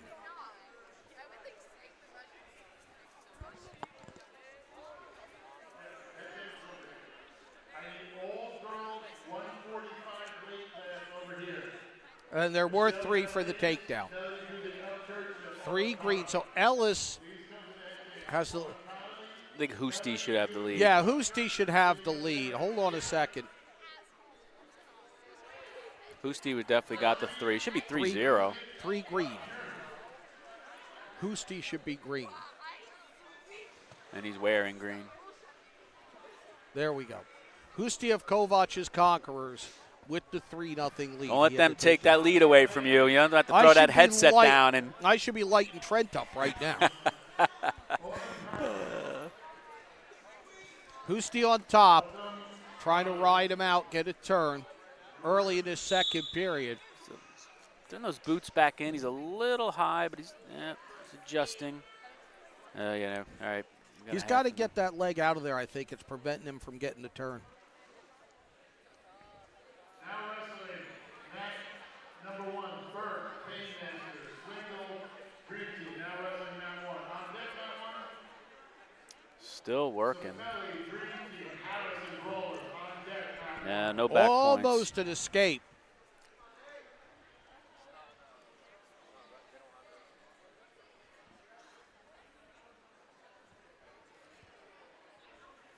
Husty driving for this is quite a. He's going to end up riding him for a full minute. Full minute. If Yep. we were doing, college riding time scoring, He would have his riding time established. I mean, that was a full minute ride by Alex Husty of Kovac's Conquerors. And he does nothing that builds the 3-0 lead. What's he going to take here? Did he take neutral? He took neutral. Interesting. Yeah, I don't know how I would have done that. Maybe this is why. There you go. Good. Pull that head down. But he also, after he rode for a minute, he's got to be counting on Ellis being a little tired. Yeah. It wears on you down there. Trying to constantly just get up. Constantly trying to do a push-up to get up to your base. 6-0. Husty doubles his lead. And it looks like he's trying to get a cradle here now. He wants to get his fearless coach here some pinpoints. Exactly. He knows. He knows the deal. I might give him a butterscotch. There you go. Since you have evidently like 10 pounds of them my now. God, yeah, it's pallets. 15 seconds to go in regulation. 6-1 the lead, 7-1 the lead for Alex Husty of Kovac's Conquerors. And Ben Ellis is feeling it a little bit here as far as the tiredness. Shot there. If he could get the takedown, he could get into bonus points, but he's in a dangerous spot now. Yeah, he's just hanging on. Yeah, that's all he can do right now. 7-1. Now, if you were in that corner, you'd be pushing for that bonus. Yeah, you needed that takedown. I'm keeping the butterscotch. You never know. Now he doesn't get a butterscotch. Keeping the butterscotch. Sorry, dude. It's tough. All right, so we're going to roll right into now. What are we rolling into? Finals, consies? I am going to go try to find out. I believe this is consi. Who we got? We got Alex Holfeld of Clark's Dream Team and Lombardi. Yeah, I believe this would be a consi because I believe Holdfeld lost to Vidal. No, I think this is round robin. Oh, okay. This is the round robin. What weight are we at? I'm not even. 106. Chasen Lee is not here. Gotcha. So this is round robin. So what's already happened Vidal is beat Holdfeld. Vidal beat Holdfeld 7-4. Yep. And now it's Holdfeld and Lombardi. I got to get on track wrestling here and start paying I'm attention. I'm on flow. I'm going to get on there right now. Conqueror Page Dream Team. In the hole, mat 2. In the hole, mat 1, Moronka Dream Team, Atabo Brawlers. In the hole, mat number 1.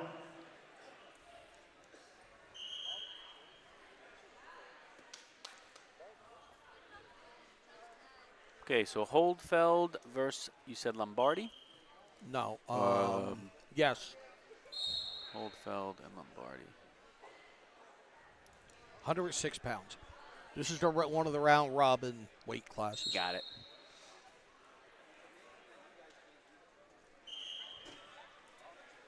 Stoppage as they're in the waterfall position way too long. Okay, here we go. Brackets.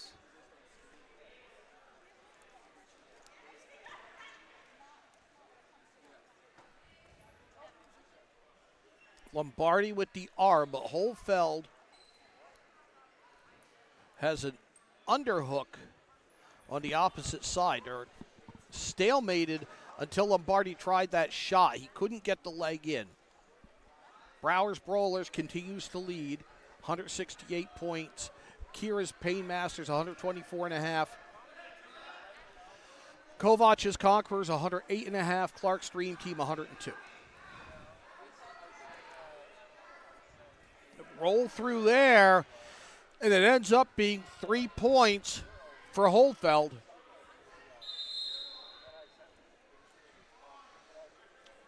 Yep. 5, Lombardi to his feet. 3, 2, Tries for a takedown, but doesn't. Gave him one. Gave him one for right the there. escape. Good hips. 3-1. That was quick. That is not a point you want to give up if you're Holdfeld. That one right at the buzzer. Real good awareness by Lombardi to get that point. 3-1. He trails by 2 and starts the second period on top. Good tight waist tilt. Gonna get his hips up and drive forward. He's gonna give up one. Escape for Holdfeld makes it 4-1.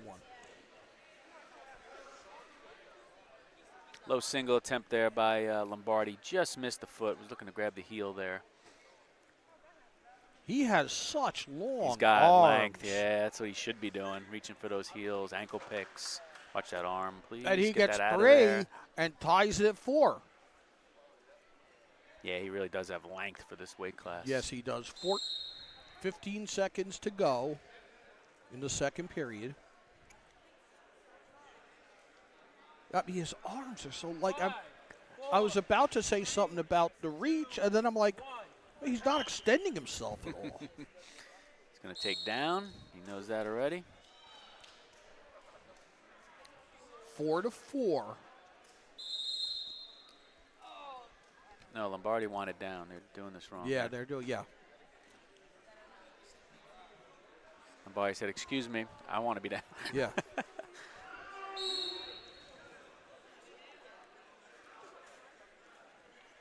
And we're going to have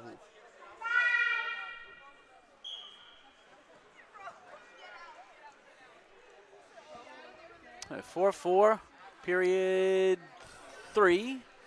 And now we're to our feet. Lombardi gets the escape. It's 5-4. Good bout here. Oh, just missed that single. They each miss shots. Yeah. Now Holfeld has the underhook in. They both were in deep enough to catch the leg, but just literally missed a swipe and another lift out by Holdfeld. Lifted his leg up in the air. Lombardi's had both legs momentarily, using that length and that reach. 20 seconds to go in regulation. Lombardi leads by 1. He's going to hold on to that elbow. He's peeking at the clock. As is Holdfeld. 10 They know it's seconds short in time. regulation. Holdfeld's going to have to get something here. 5, 4, But Lombardi knows that, and he's hanging on to that elbow. 1, time. That was a good match. And pumping the fist, Two solid. Dom Lombardi of Browers Brawlers. Two solid wrestlers right there, John. Both did a lot of good things in that match. Up now.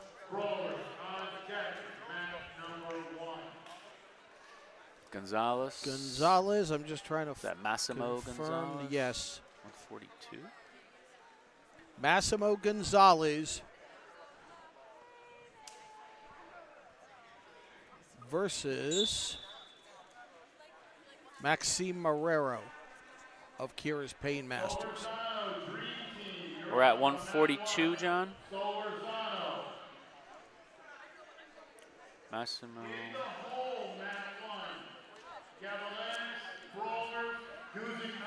And a quick 3 for Gonzalez right on the out of bounds on the far side of the gym. Gonzalez up 3-0. We are at 142 pounds. Bout number 155. 3-0 for Gonzalez.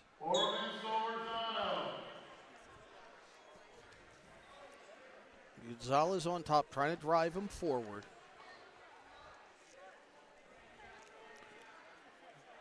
Mr. Kovac, just so you know, there is another one for you. Oh, you are the man. I brought 2 little ones for each of us. And they're being cold here. I got one of those blue bricks that keep things cold in here. So as soon as you want another one, you let me know. You elevate our game. I knew that from the minute I met you. I knew this guy was going to elevate our game, but in ways I never envisioned. You know, when you're on your Diet Coke, you're always on your game. But something about a Diet Coke, just you're extra. Yeah, it's that on caffeine your game. addiction. I haven't been able to shake since I was about 16 years old. 45 seconds to go in the first period. 3-0. Massimo Gonzalez in the red, white, and blue of Clark's Dream Team with the lead. And he's basically been on the back this entire period. Yeah. And it looks like we're starting with some girls' matches, so we might be on to Concies and... Correct. So we'll roll through the round. Any round robins here, it seems like. That's what I think. That's what it looks like. So we jumped real up to 142. Watching my lead over Watch that James neck. Clark evaporate. 4, 3, 2, 1, time. Still 3-0 after 2 periods. After 1. I think that was only the first period. You're right. Yeah, he just I'm flipped sorry. the coin. You're right. The only No, reason I you're- knew is I saw him flip the coin. Well, yeah. It's all, it does all start to blur a little. It really does. We just go match after match after match.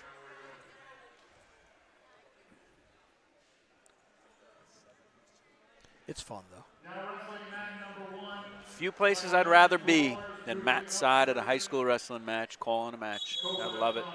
Now, that's one, and I want to almost make a mental note to save that clip if we do a discussion on air about what you do with that stall.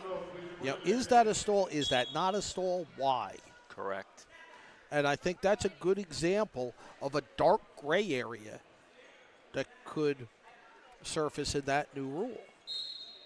So we're talking case study here. We are taking this to the next level. You don't know how deep I can dive on rules discussions.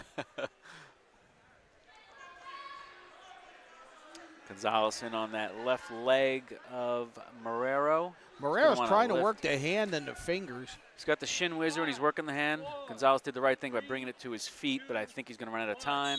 Runs out of time, but by getting that shin whizzer and getting back to his feet, he neutralized anything. And like you said, he was working the hands as well. Like, I really thought Marrero was going to make something happen with working the hand and the fingers. Gonzalez kind of snuck back in on a shot there as Marrero was trying to let him go. And he drives him forward. No, nothing yet. And he's not pay yet. Off. There gets 2 for the reversal, not 3 for the takedown. Correct. Gets referee never signaled for the 1-point escape.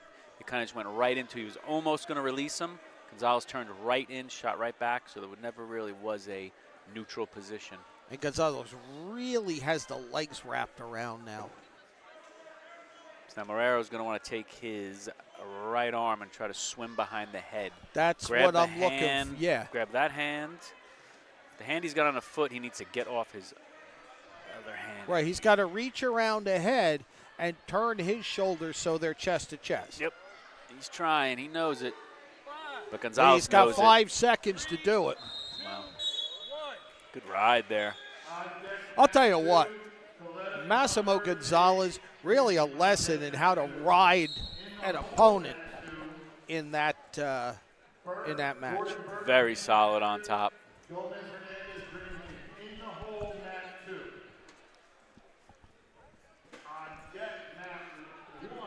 All right, we've got the girls.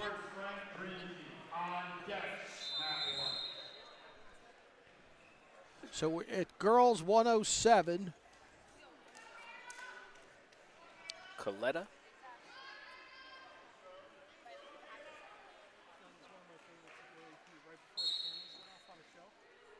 Now wrestling mat 2, Coletta Contours, Dave Greenstein. Now wrestling mat 2, our guest mat 2, Gordon Burke, Pain Masters, Gomez on deck mat 2. Guessing this is a round robin weight, most likely, John. It's girls 107, and yes. Coletta and Haig. Where is Haig? Yeah, we're going to need. Here she comes. Coletta lost a 3-0 decision to Rodriguez of the Pain Masters in the first leg of this round robin. Right.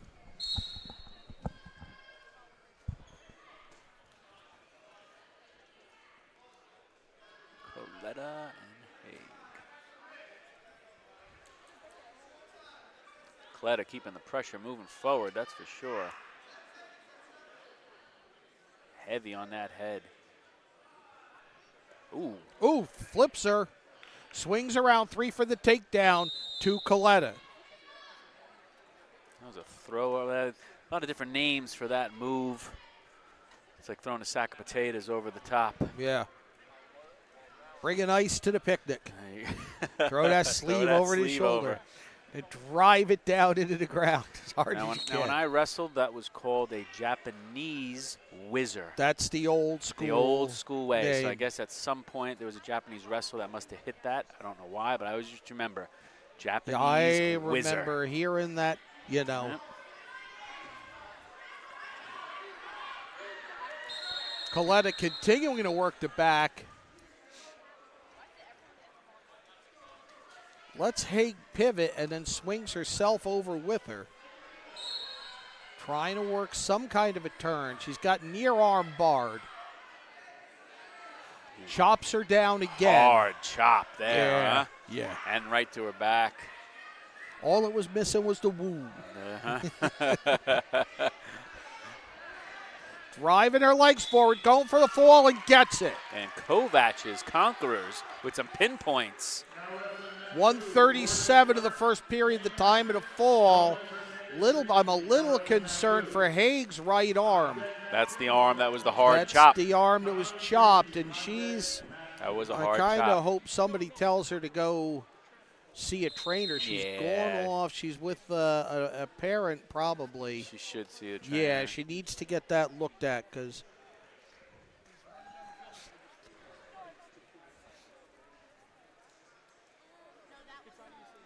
Aaliyah Gordon Burke. So this would be 138 pounds. and it's another of the round robin 3 competitor, and it's another weight class that I lost a competitor in. Oh, okay. So Gordon Burke lost her first match to Carrigan 3-0. And this would be the first match for Valeria Gomez Hernandez. Round robin.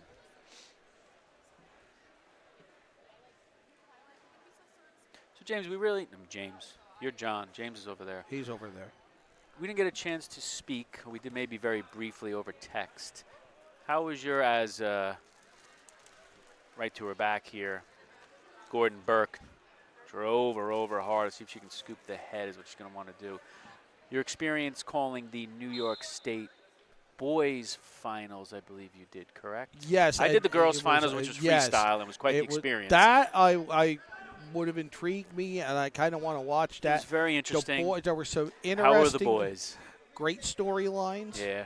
I enjoyed doing it. It was a tremendous event. Things that surprised me in the basically adjacent to the arena. Right. It's the same structure.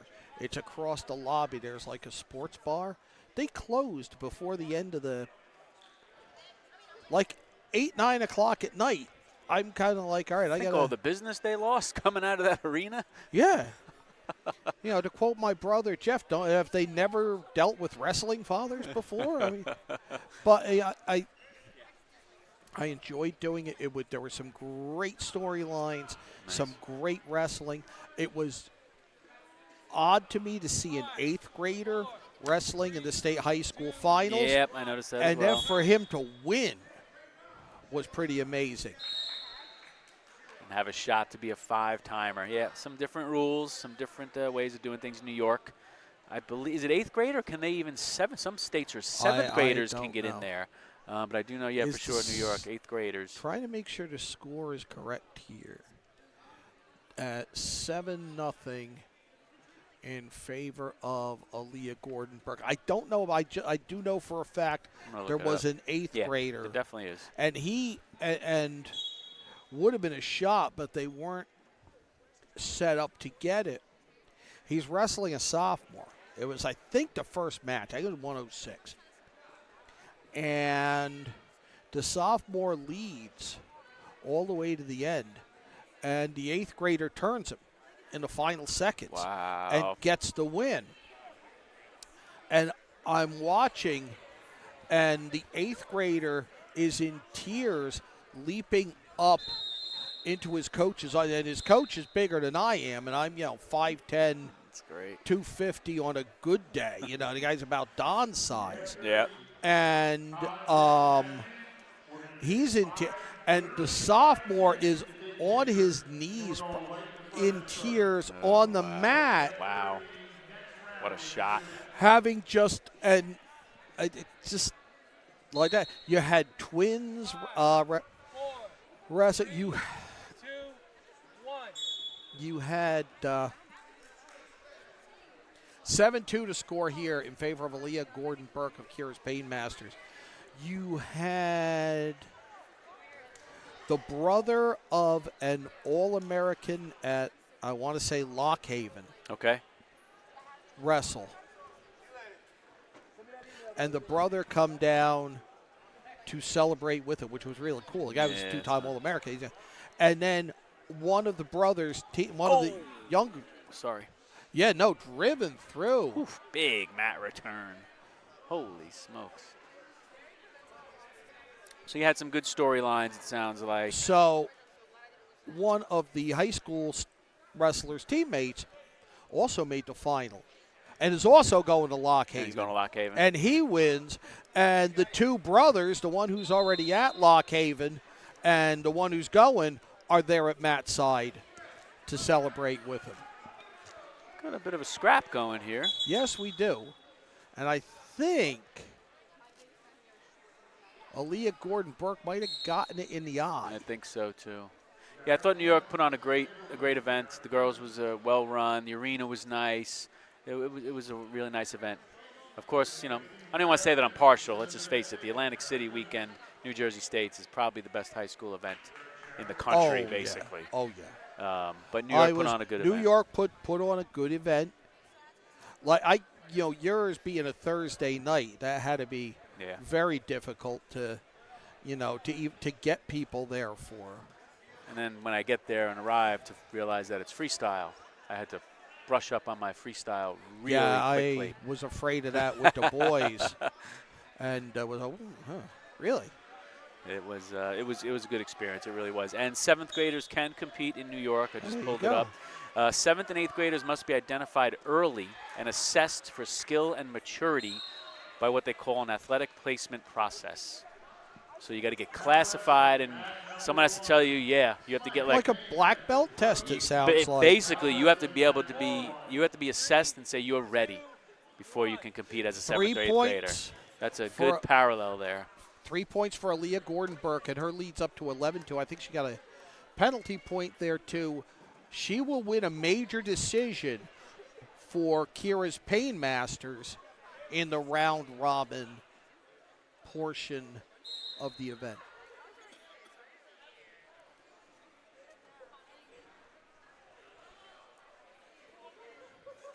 And here we have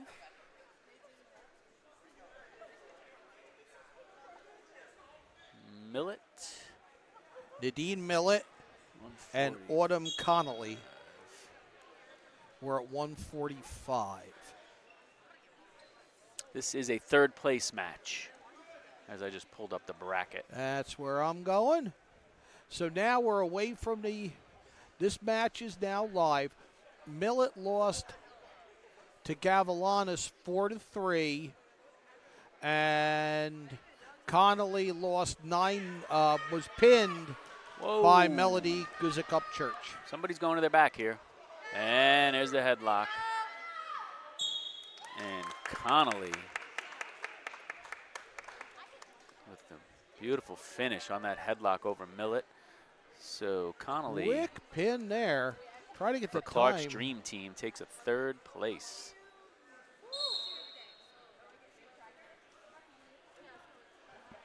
So that 3rd place at 145. And they've already had the 1st place match as well. So the winner at 145 pounds for the girls was Guzik Upchurch. She was a 4-0 winner over Gavilanes in the finals. Of Kovac's that's Conquerors. Yes. See what that Kovac, that's your first champ that we know of. I think that might be the first. Look at that. Some championship advancement points there. Yeah, I'm up 113.5 for me. Brower's Brawlers 170. Kira's Painmasters 126.5. Kovac's Conquerors 113.5. Clark's Dream Team 104. As we hit a lull here.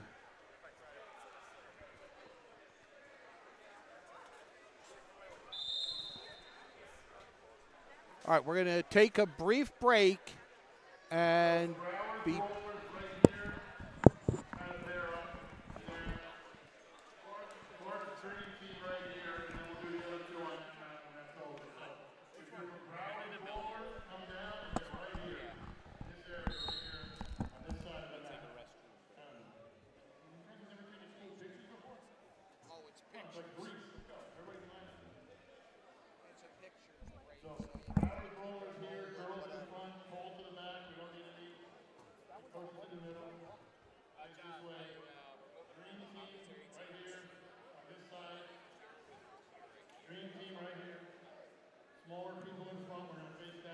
can get pictures.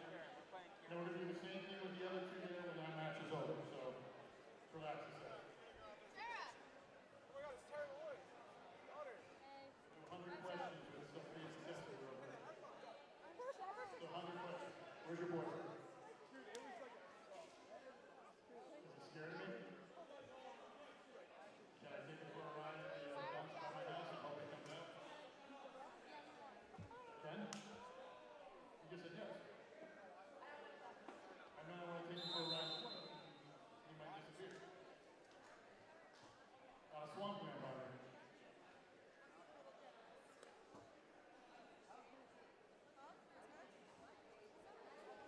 Broward and Florida, come here real quick.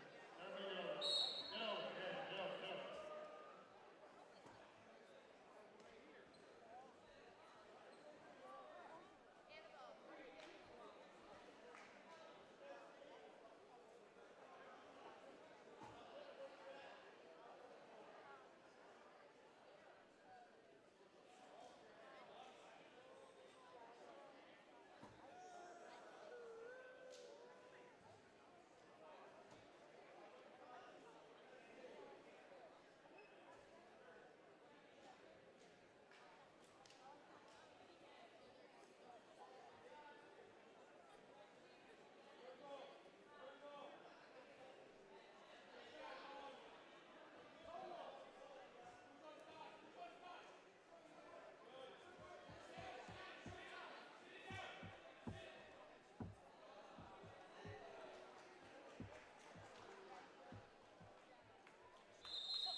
Let's do the pictures. Here we're going to do it. Broward Brawlers right here, lined up facing that way. Dream team, lined up, getting like a group. You know, we've done this before. Does anybody remember how they used to do school pictures, like when you're hanging out, and get in a group? Look at you know, pretend you like each other. I don't know what's going on. The thing is, the Wi-Fi router is covering the USB port. So I can't even like plug it right here. The quicker we do this, the quicker we can do the finals, everybody can get home and I can go to sleep and actually take a break from wrestling for the rest of the season. And then, Pain Masters right here. Kira's team. We'll get Kira's team right here. It's easy for you guys to get closer to the door the way you guys are going to wrestle them. But, I didn't say that. Then we got Kovach's Conquerors. Whatever they did. We got Dream Team over here, and looking at their scores, it's more like a nightmare. Freddie Krueger's the coach of that team. And of course, Broward Brawlers. Alright. Everybody get talk after. Get kind of like stand next to each other, like here, watch. Yes, we're going to get one big picture, then individual team picture. So if you want to get a picture of your kid, we're going to give it here. They're going to get in their picture. That's separate individually. Anybody ever done a team picture in high school before? Like that. So everybody set up with their individual teams. We're going to have somebody take a big picture of everybody and then individual team pictures. So parents, if you want to get pictures, get with them. Like pretend you guys like each other. Anybody know you? Listen, I know why you don't want to do it, Margaret. I saw you at the fair last night. I was there. I saw you at the fair last night. I was there. Some cheesesteaks and some Zeppelis. I can't even get Pain Masters to face the right way. What are we doing over here? Where's your coach? Running back and forth? Here. Let's get going here. Get this team organized. Everybody watch the other team. You see how they're kind of in a group? You're facing this way. Everybody smile and Miss Petrozula up there. Center man. Look right at her. There you go. Everybody knows what it is. All right, we're going to look exact. The one-man gang up there, he's waving, look at him. He's a giant slow bro. But look at him. He's going to do a big picture, and he's going to do individual team ones.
Genoa Conquerors, Wright Brawlers.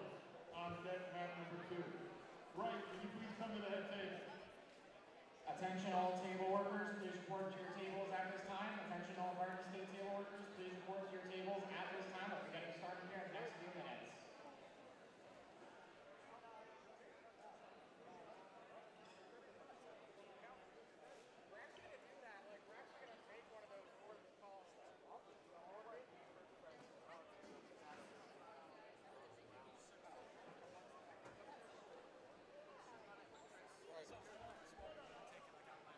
What's that? I had no.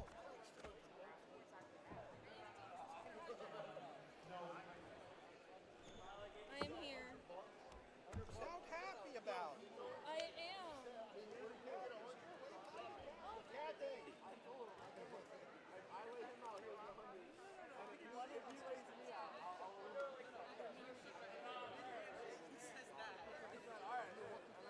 I know, I'm still 30 behind.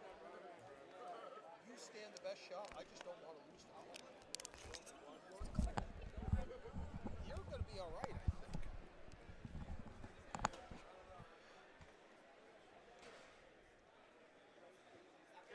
If you're in the first place match and you win your match, Tyler. please come to the head table. We have a medal for you that you get to keep. So we're going to take a picture and do all that stuff for our social media and stuff like that. So now wrestling on match number 1, Stiller, Green Team. All right, let's go. Toledo, Painmasters.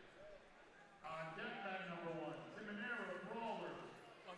PS Santos, Painmasters. On deck mat number 1. Now wrestling mat number 2. Wright will receive a forfeit for Broward Brawlers. Welcome back to North Hunterdon High School, the 13th annual GardenStateHSWrestling.com Charity Classic. We're moving on to the finals and the consolation rounds. John Kovac, joined now by Kira Hubmaster as we've played musical chairs with the announcers. Get the latest on the scores, because I watched Kira's team get a win over mine. And here we go. Excuse me, 1 second.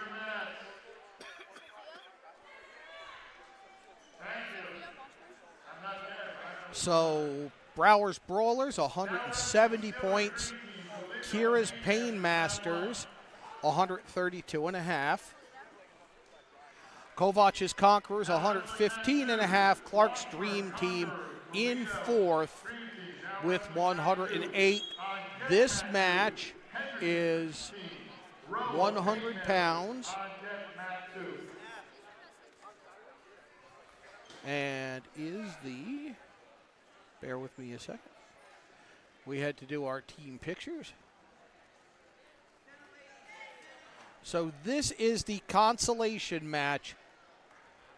It's Sarah Washburn of Kovac's Conquerors in the green and blue. And, or I'm sorry, Sophia Washburn, excuse me. And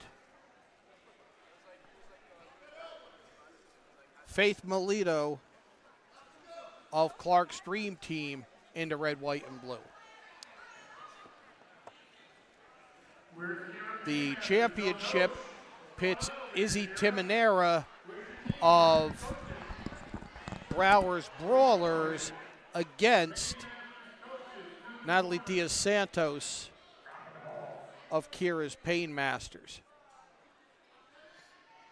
This match already 4-3 in favor of Washburn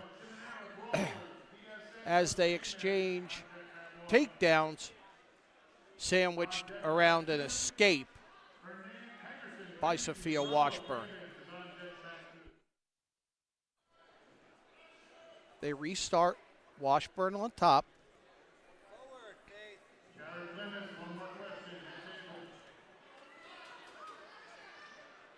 Melito working the wrist. Washburn trying to drive through. They're back to their feet. 1 point escape to Melito ties it at 4 with just under 30 seconds to go in the first period. Again, we're a 2-1-1 format. 2 minutes for the first period. The second and third periods are 1 minute each. Climbing over the back, Melito, and she turns that into a 3-point takedown, takes a 7-4 lead. Trying to swing around. Washburn can't do it. And the first period expires 7-4. Faith Melito of Clark's Dream Team with the lead. She will have the choice for the second period. And she will take top. I am back. Sorry about that. I only have one coach, so if I have 2 mats going, I will be coaching. Oh, my. That's not good. Not ideal. So you had Natalie Diaz-Santos, who's the 3 seed, against Izzy Timonera in the final at 100 pounds. Yes. I can tell you Diaz-Santos looked good in her semifinal match here on mat 2 that Thomas Farquhar and I called early on.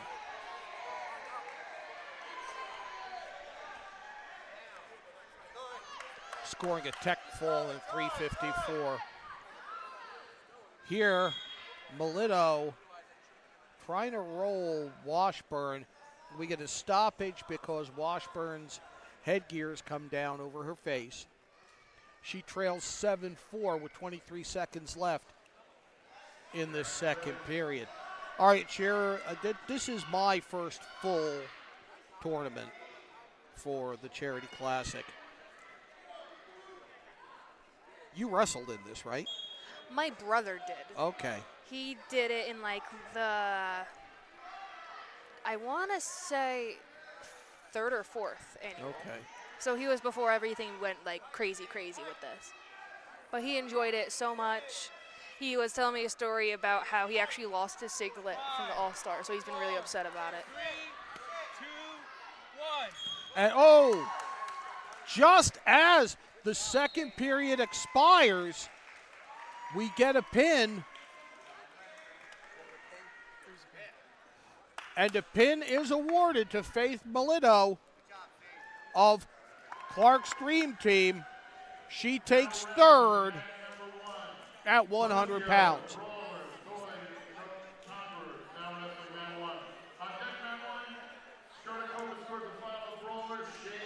We're on to 120 pounds. And it's going to be Violet Henderson of Clark's Dream Team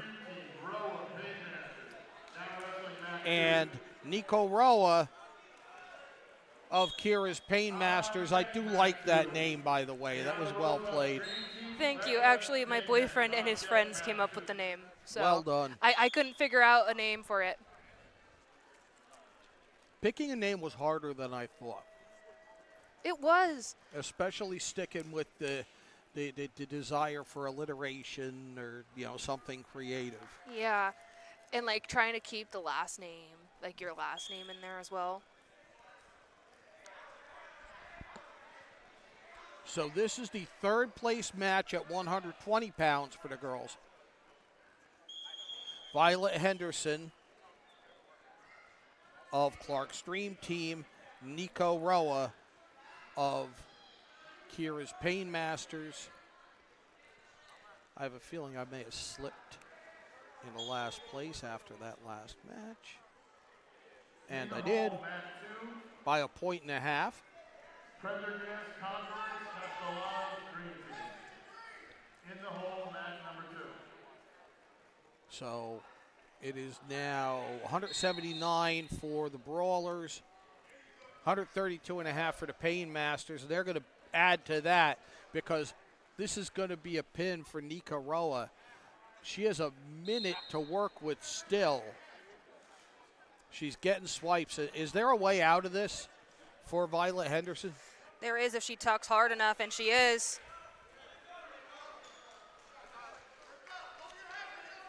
And Henderson reverses it. And Henderson is from Vernon. Her and Melody, I believe, were the 2 girls from Vernon this year. Mm-hmm. So they did the hour trek with me today. Like the hour 10 drive. Is Melody wrestling now? She was in one of the round robins, Okay. so she finished out.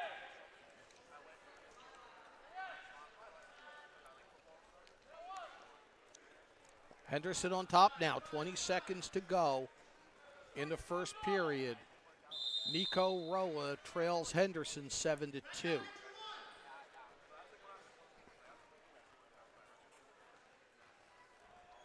Henderson spins to a tight waist. 2, 1. And after one period, 7-2 to lead for Violet Henderson of Clark's Dream Team.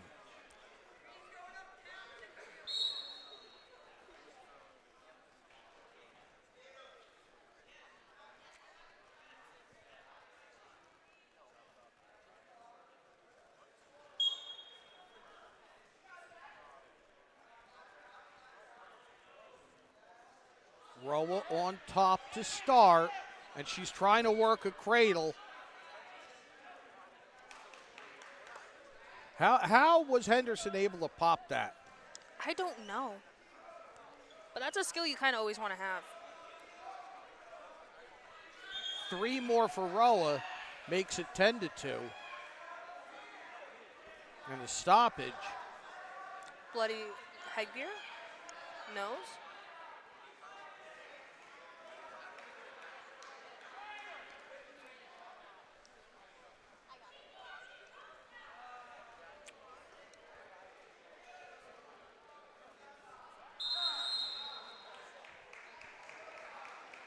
Four back points. I think it's going to be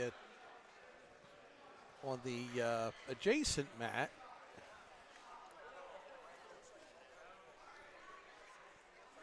Want to thank again our sponsors, Leon Sod Farms, Just Subs of Clinton, Align Health, KM Gomes and Sons, HVAC Professionals LLC, Busby Carpet, MKRoofs.com, MK Roofing Company, Performance Trophies and Medals, the Tales Italian Restaurant and Pizza, Q-Bond Ultra Strong Adhesive and Filling Powders, Clinton Bagel Company,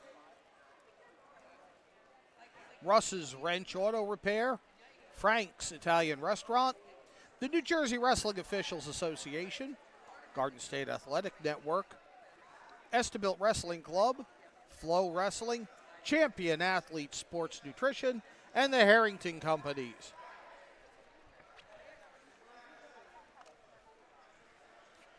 We're in a blood timeout here.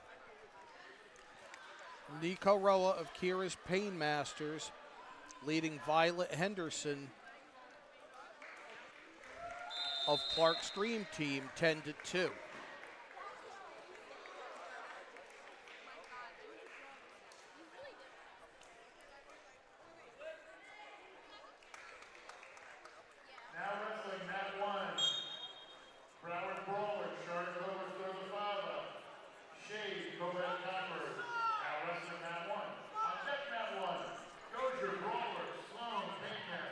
Nico Roa of Kira's Pain Masters in the blue on top.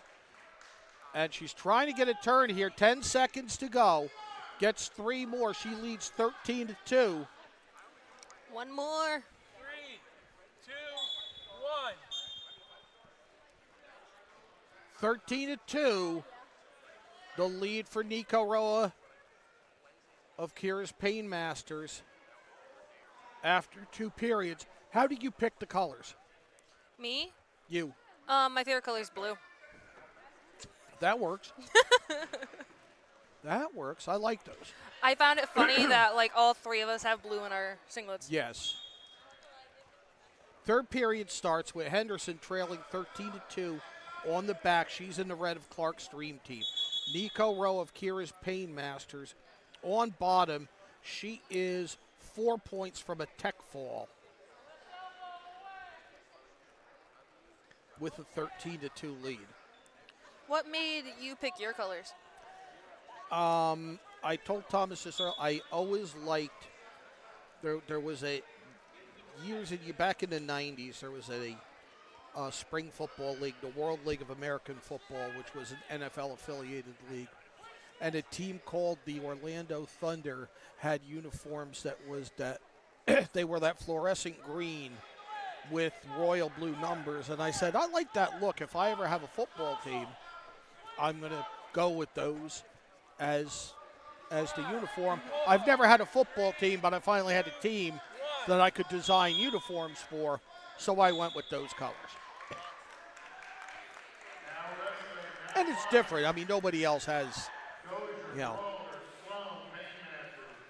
Roa with the win.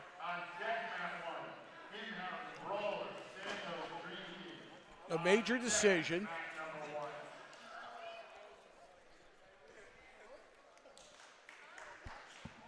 Now wrestling mat number 2, Ayala Rosa Stream Team, Lecca, Painmasters. Now wrestling mat 2 on deck mat 2.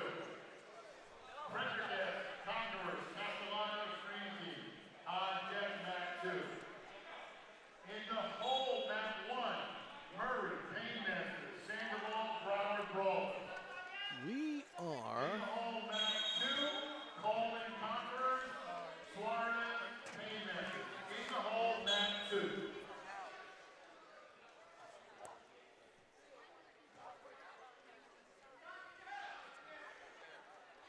I think we're at 126. Is Lecca? Okay, let me come coach. I'll be back. Okay. So Kira Hubmaster will go coach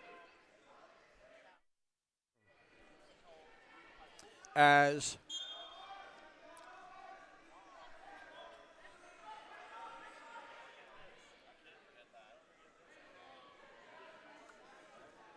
Pressa Lecca of her team, the Painmasters in the blue and black, takes on Tanya Ayala Rosas of Clark's Dream Team in the red, white, and blue in the third place match here at 126 pounds. Now wrestling mat 1, in-house Brawler, Santos Dream Team. Now wrestling mat 1. On deck mat 1, Murray, Painmasters, Sandoval, Brawlers. On deck mat number 1. Stalking her is Ayala Rojas, or Rosas, and she's got a single. Lifts her up, drives Lecca back down to the mat. Lecca right back to her feet, turns back in. No takedown on that. We're halfway through the first period, the only 2-minute period today. 2-minute first period, 1 minute for the second and third.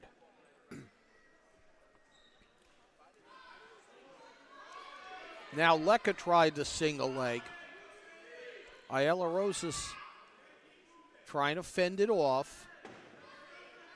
Lecca driving through.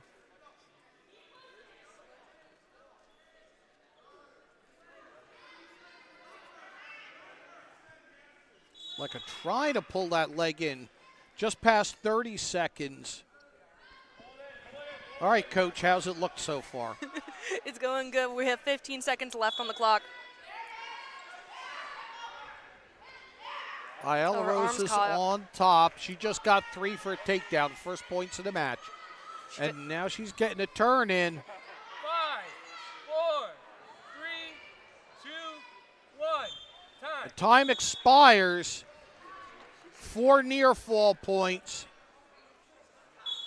to Tanya Ayala Rosas, and a 7-0 lead for her.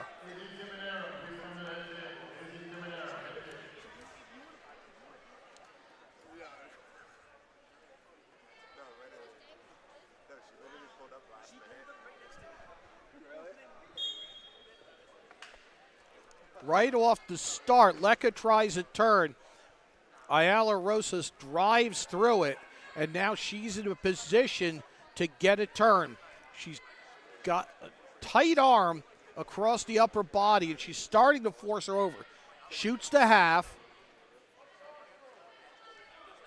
What can Lecca do to get out of this? I would honestly try to do a roll through because you still have a little bit of the momentum since your shoulder's not all the way at like 90. 25 seconds to go in regulation. 7-0 the lead. And Rosa gets the pin. And the fall for Tanya Ayala Rosas in the third period. And more bonus points for Clark's Dream Team.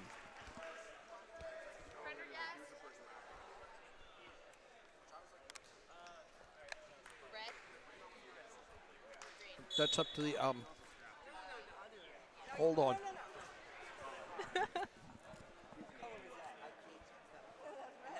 And Louie is going to explain to the wrestlers how the red and green anklets are not particularly necessary given the red and green uniforms they are wearing. We are at 132 pounds. Scarlett Prendergast of Kovach's Conquerors. She is in the green and was going to put on the red anklet. And Allison Castellanos of Clark's Dream Team in the red. She was going to put on the green one, and she is in control right now with a 3-0 takedown and trying to turn Prendergast.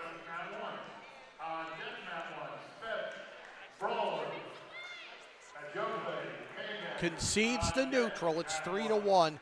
The championship at this weight class went to Jacqueline Sloan of Kira's Pain Masters with a fall in 1 minute and 3 seconds on the adjacent mat.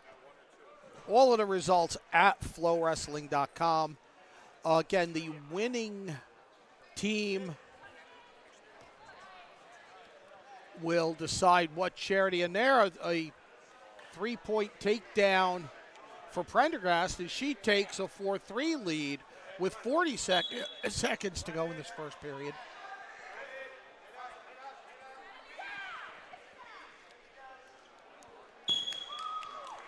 And Prendergast with the pin at 1 minute and 31 seconds takes third place at 132 pounds.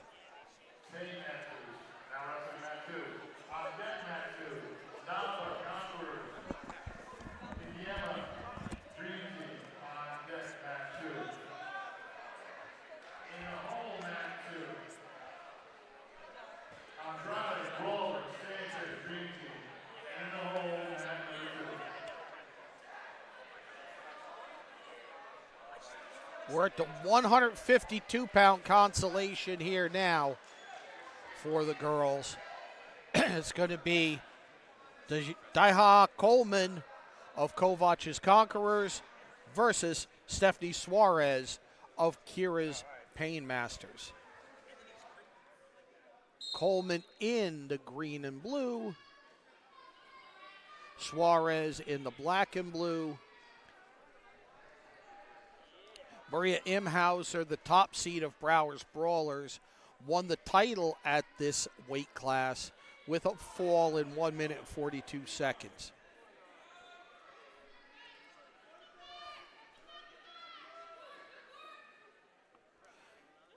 Suarez and Coleman in the match. Roll through. 3 for Coleman. She's trying to drive the shoulders down. Keeping her feet moving. Trying to twist out of it is Suarez. She's in trouble. Bridges out. Bridges again. But not enough. And the fall goes to Daiha Coleman of Kovach's Conquerors, taking third place at 152 pounds.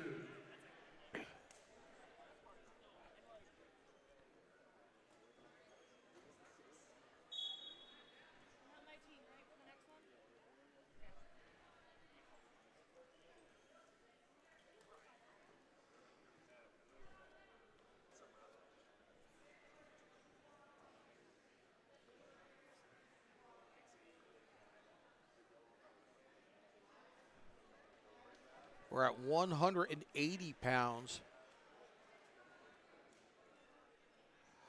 Third place match, Jennifer Nava of Kovach's Conquerors. She's in the green and blue against Koratimi Nikima of Clark's Dream Team. She is in the red, white, and blue.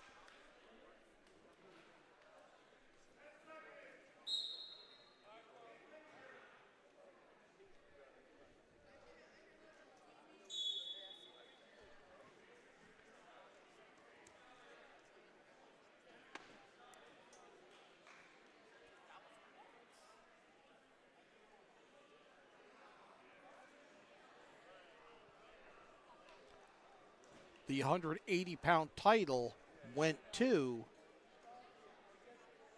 Brianna Sandoval of Browers Brawlers with a fall in 51 seconds over Brianna Murray of Kira's Painmasters, and that figuring into Browers Brawlers lead, which is now 197. Second place, Kira's Painmasters, 140.5. Kovach's Conquerors third, 123.5. Clark's Dream Team fourth, 121.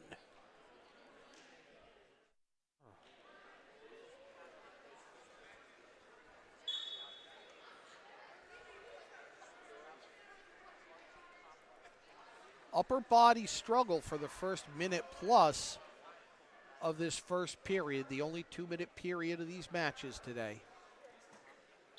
And they're out of bounds with 40 seconds to go.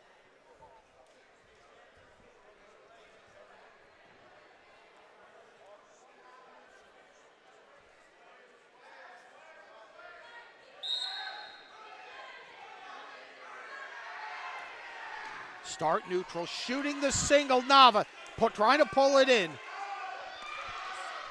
She's got to drive it forward.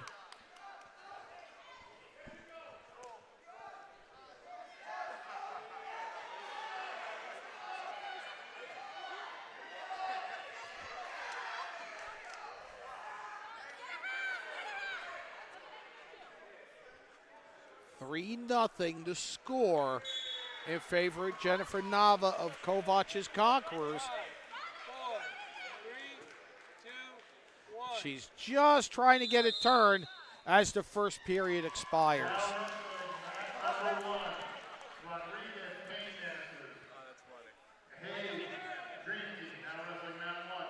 On deck mat 1. We'll go to the second period.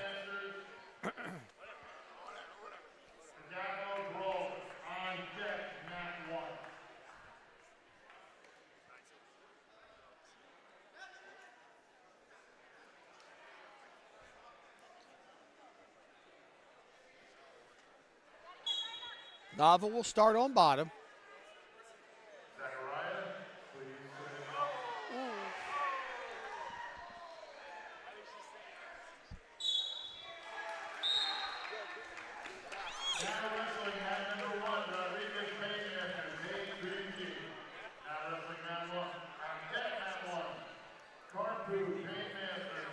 Nothing after an escape in favor of Nava of Kovach's Conquerors. They work for wrist and upper body control. Out of bounds.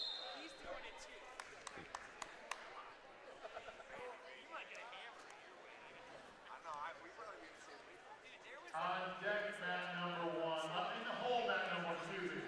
Gomez Hernandez, Dream Team, Maverick, and Brawler. In the hole. They'll start neutral. 30 seconds left in the second period in this 180-pound consolation match. Excuse me. High shot by Nava. Doesn't get anywhere. 10 seconds to go. Just kind of stalking. 5, 4. A lot of hand fighting, not a lot of shots here. We'll go to the third, 5-0 in favor of Jennifer Nava of Kovach's Conquerors.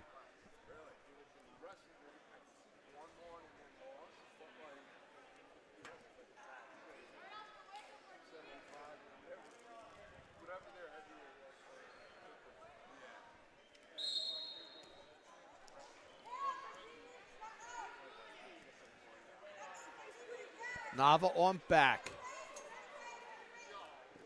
Nakima trying Nice to get to mat her return. base, but a mat return by Nava, who already has a 5-0 lead and can now try to work a turn. She has 40 seconds left in regulation.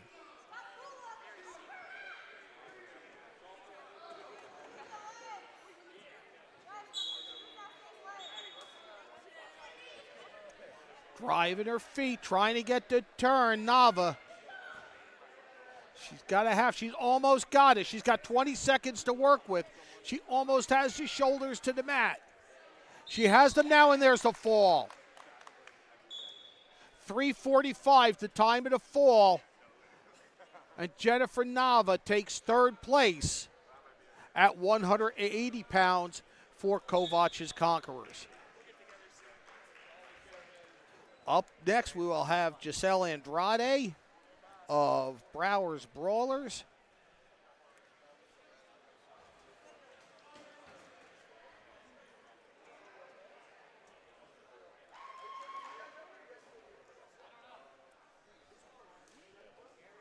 Taking on Leslie Sanchez of Clark's Dream Team. Sanchez will be the red.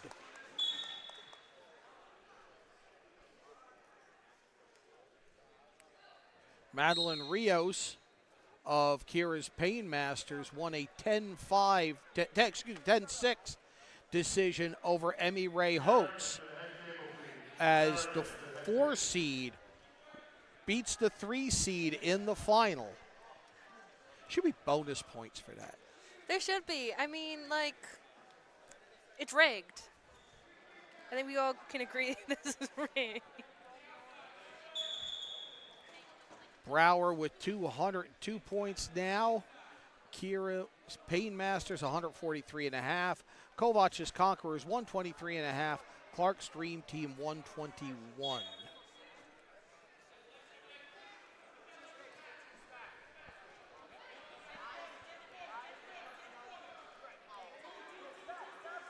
Well, I mean, I lost 2 boy wrestlers and at least 2 boy wrestlers and 2 girl wrestlers before we got here.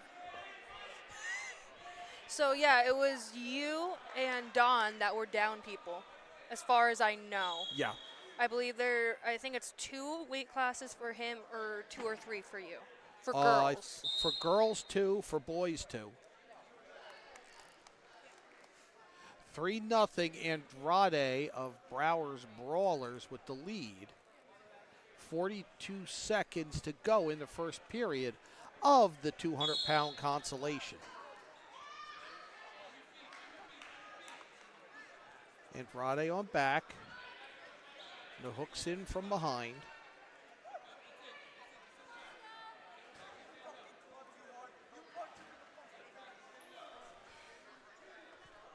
I have to say, it's a decent crowd here. Oh, it was for amazing a Saturday in May inside. Going for the mat return. Andrade can't pull her down. Now she forces her down, and now she's got the shoulders exposed. They gets the fall. 1 minute and 53 seconds, the time of the fall, as Giselle Andrade of Brower's Brawlers takes third place at 200 pounds.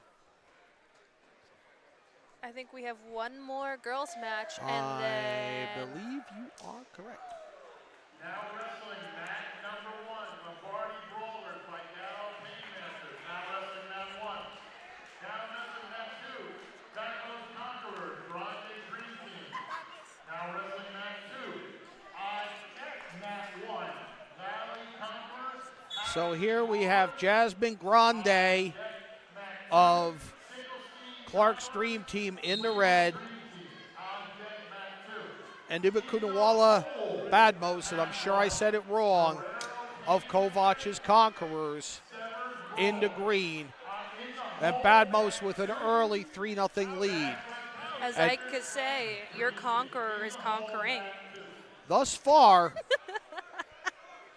I had a hard time coming up with a name. I really did. I didn't come up with mine. I asked my friends and kicked it everyone. around. There was a group discussion. There was a discussion in the Kovach residence perhaps involving some people involved remotely. Badmos now might be caught because Grande has a leg. She's leaning back, and she's got the head too. 3-0, still the lead for Badmos as she tries to grab a leg. This is the 235-pound girls consolation. Getting swipes is Grande after a 2-point reversal. Badmos is in trouble, and Badmos is pinned. 1 minute, 9 seconds, the time of the fall. And it's Jasmine Grande of Clark's Dream Team who takes third. Now we're going to go on to boys, 106 pounds.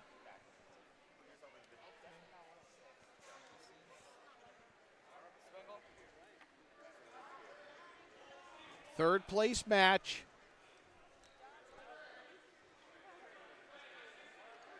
No, this is not 106. That's a round robin.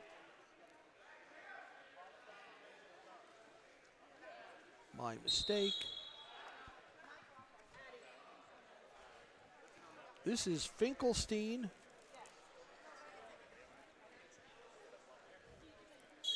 Jack Finkelstein of Kovach's Conquerors. I believe the lightweights were the ones that are round robin here, so that's why they're doing them near the end.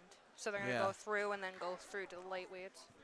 Versus Zach Swingle of Clark's Dream Team.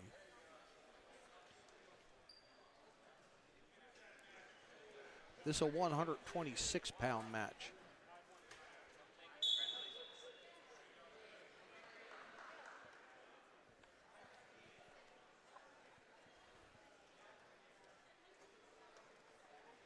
Oh, this is round robin. So Finkelstein won 10-2 over Riley Burke of the Painmasters. Swingle won 7-0 over Burke. The winner of this, I think this is head-to-head for the championship here.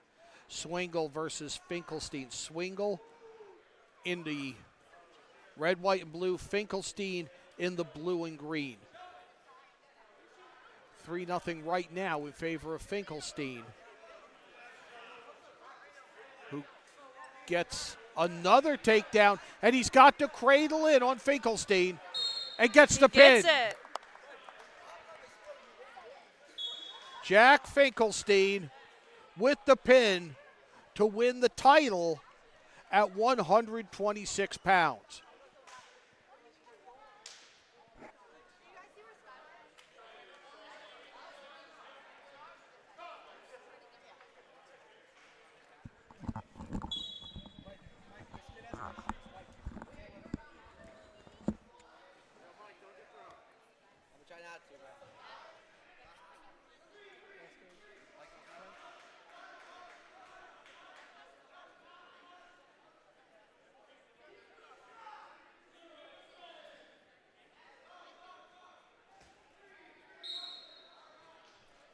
Josh Vasquez of Kira's Painmasters in the blue and black versus Michael Frank of Clark's Dream Team in the 160-pound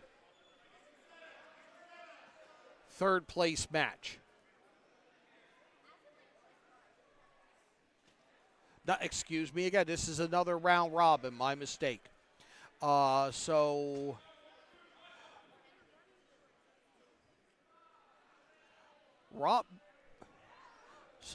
Aiden Rotbaum of Browers Brawlers won by fall over Vasquez in 243.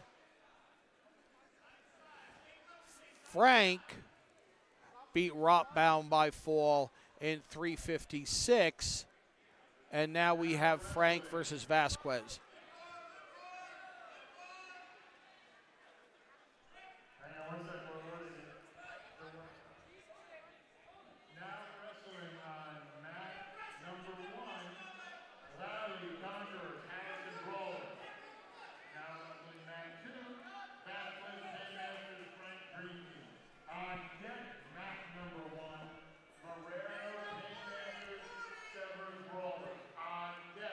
Coming up on 30 seconds to go. 3-0 the lead for Josh Vasquez of Kira's Painmasters in the blue and black.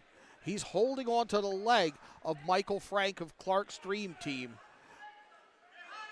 as they struggle for position, tied up like a pretzel right now. This is a 160-pound round robin match.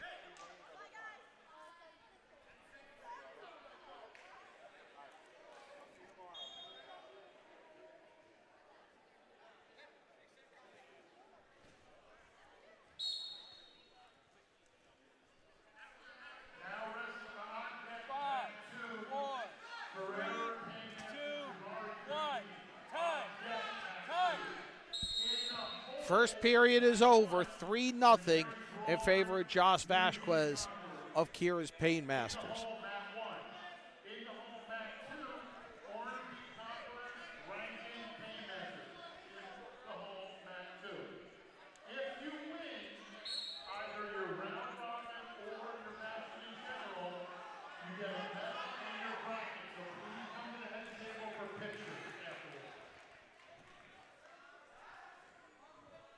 Frank trailing 3-0 on top. Try to make up the deficit against Josh Vasquez of Kira's Painmasters. Frank bars the right arm. Trying to reach around and get a tight waist too. Driving forward. Just trying any way he can to turn Vasquez. Coming up on 15 seconds to go in the second period. This is the 160-pound round robin. Again, we had a couple of weight classes where wrestlers had to withdraw due to injury. And the weight classes with 3 wrestlers are being competed round robin. 3-0 after 2. 1-minute period left. It's going to be Michael Frank of Clark's Dream Team on bottom, Josh Vasquez of Kira's Painmasters on top. I have returned. Welcome back.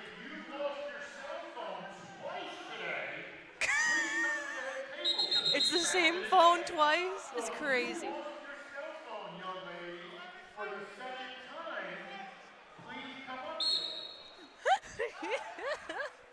It's one way to deal with it. I was there for the first time that phone got given to them. Scramble on the mat, and it ends up being a 2-point reversal for Michael Frank. 3-2. He trails by 1. Coming up on 20 seconds to go, and 3 for Frank. We might go into OT. We might. 5-5. 10 seconds to go. Get out of there. Get out of there. Get out. 5, 4, 3, 2, 1, time. We are going overtime. Tied at 5 in the 160-pound third place match. Josh Vasquez of Kira's Painmasters in the blue and black. Michael Frank of Clark's Dream Team in the red, white, and blue. Now the question is, will you keep the same colors for next year?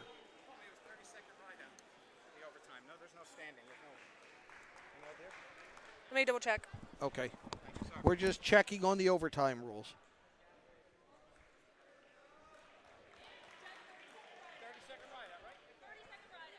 30-second ride out in the overtime.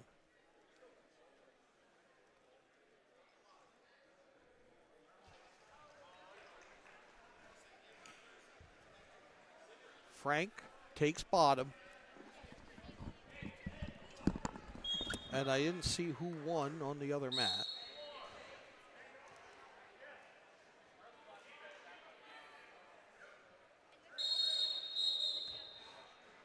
Stalemate called. 8 seconds in. Frank on bottom again.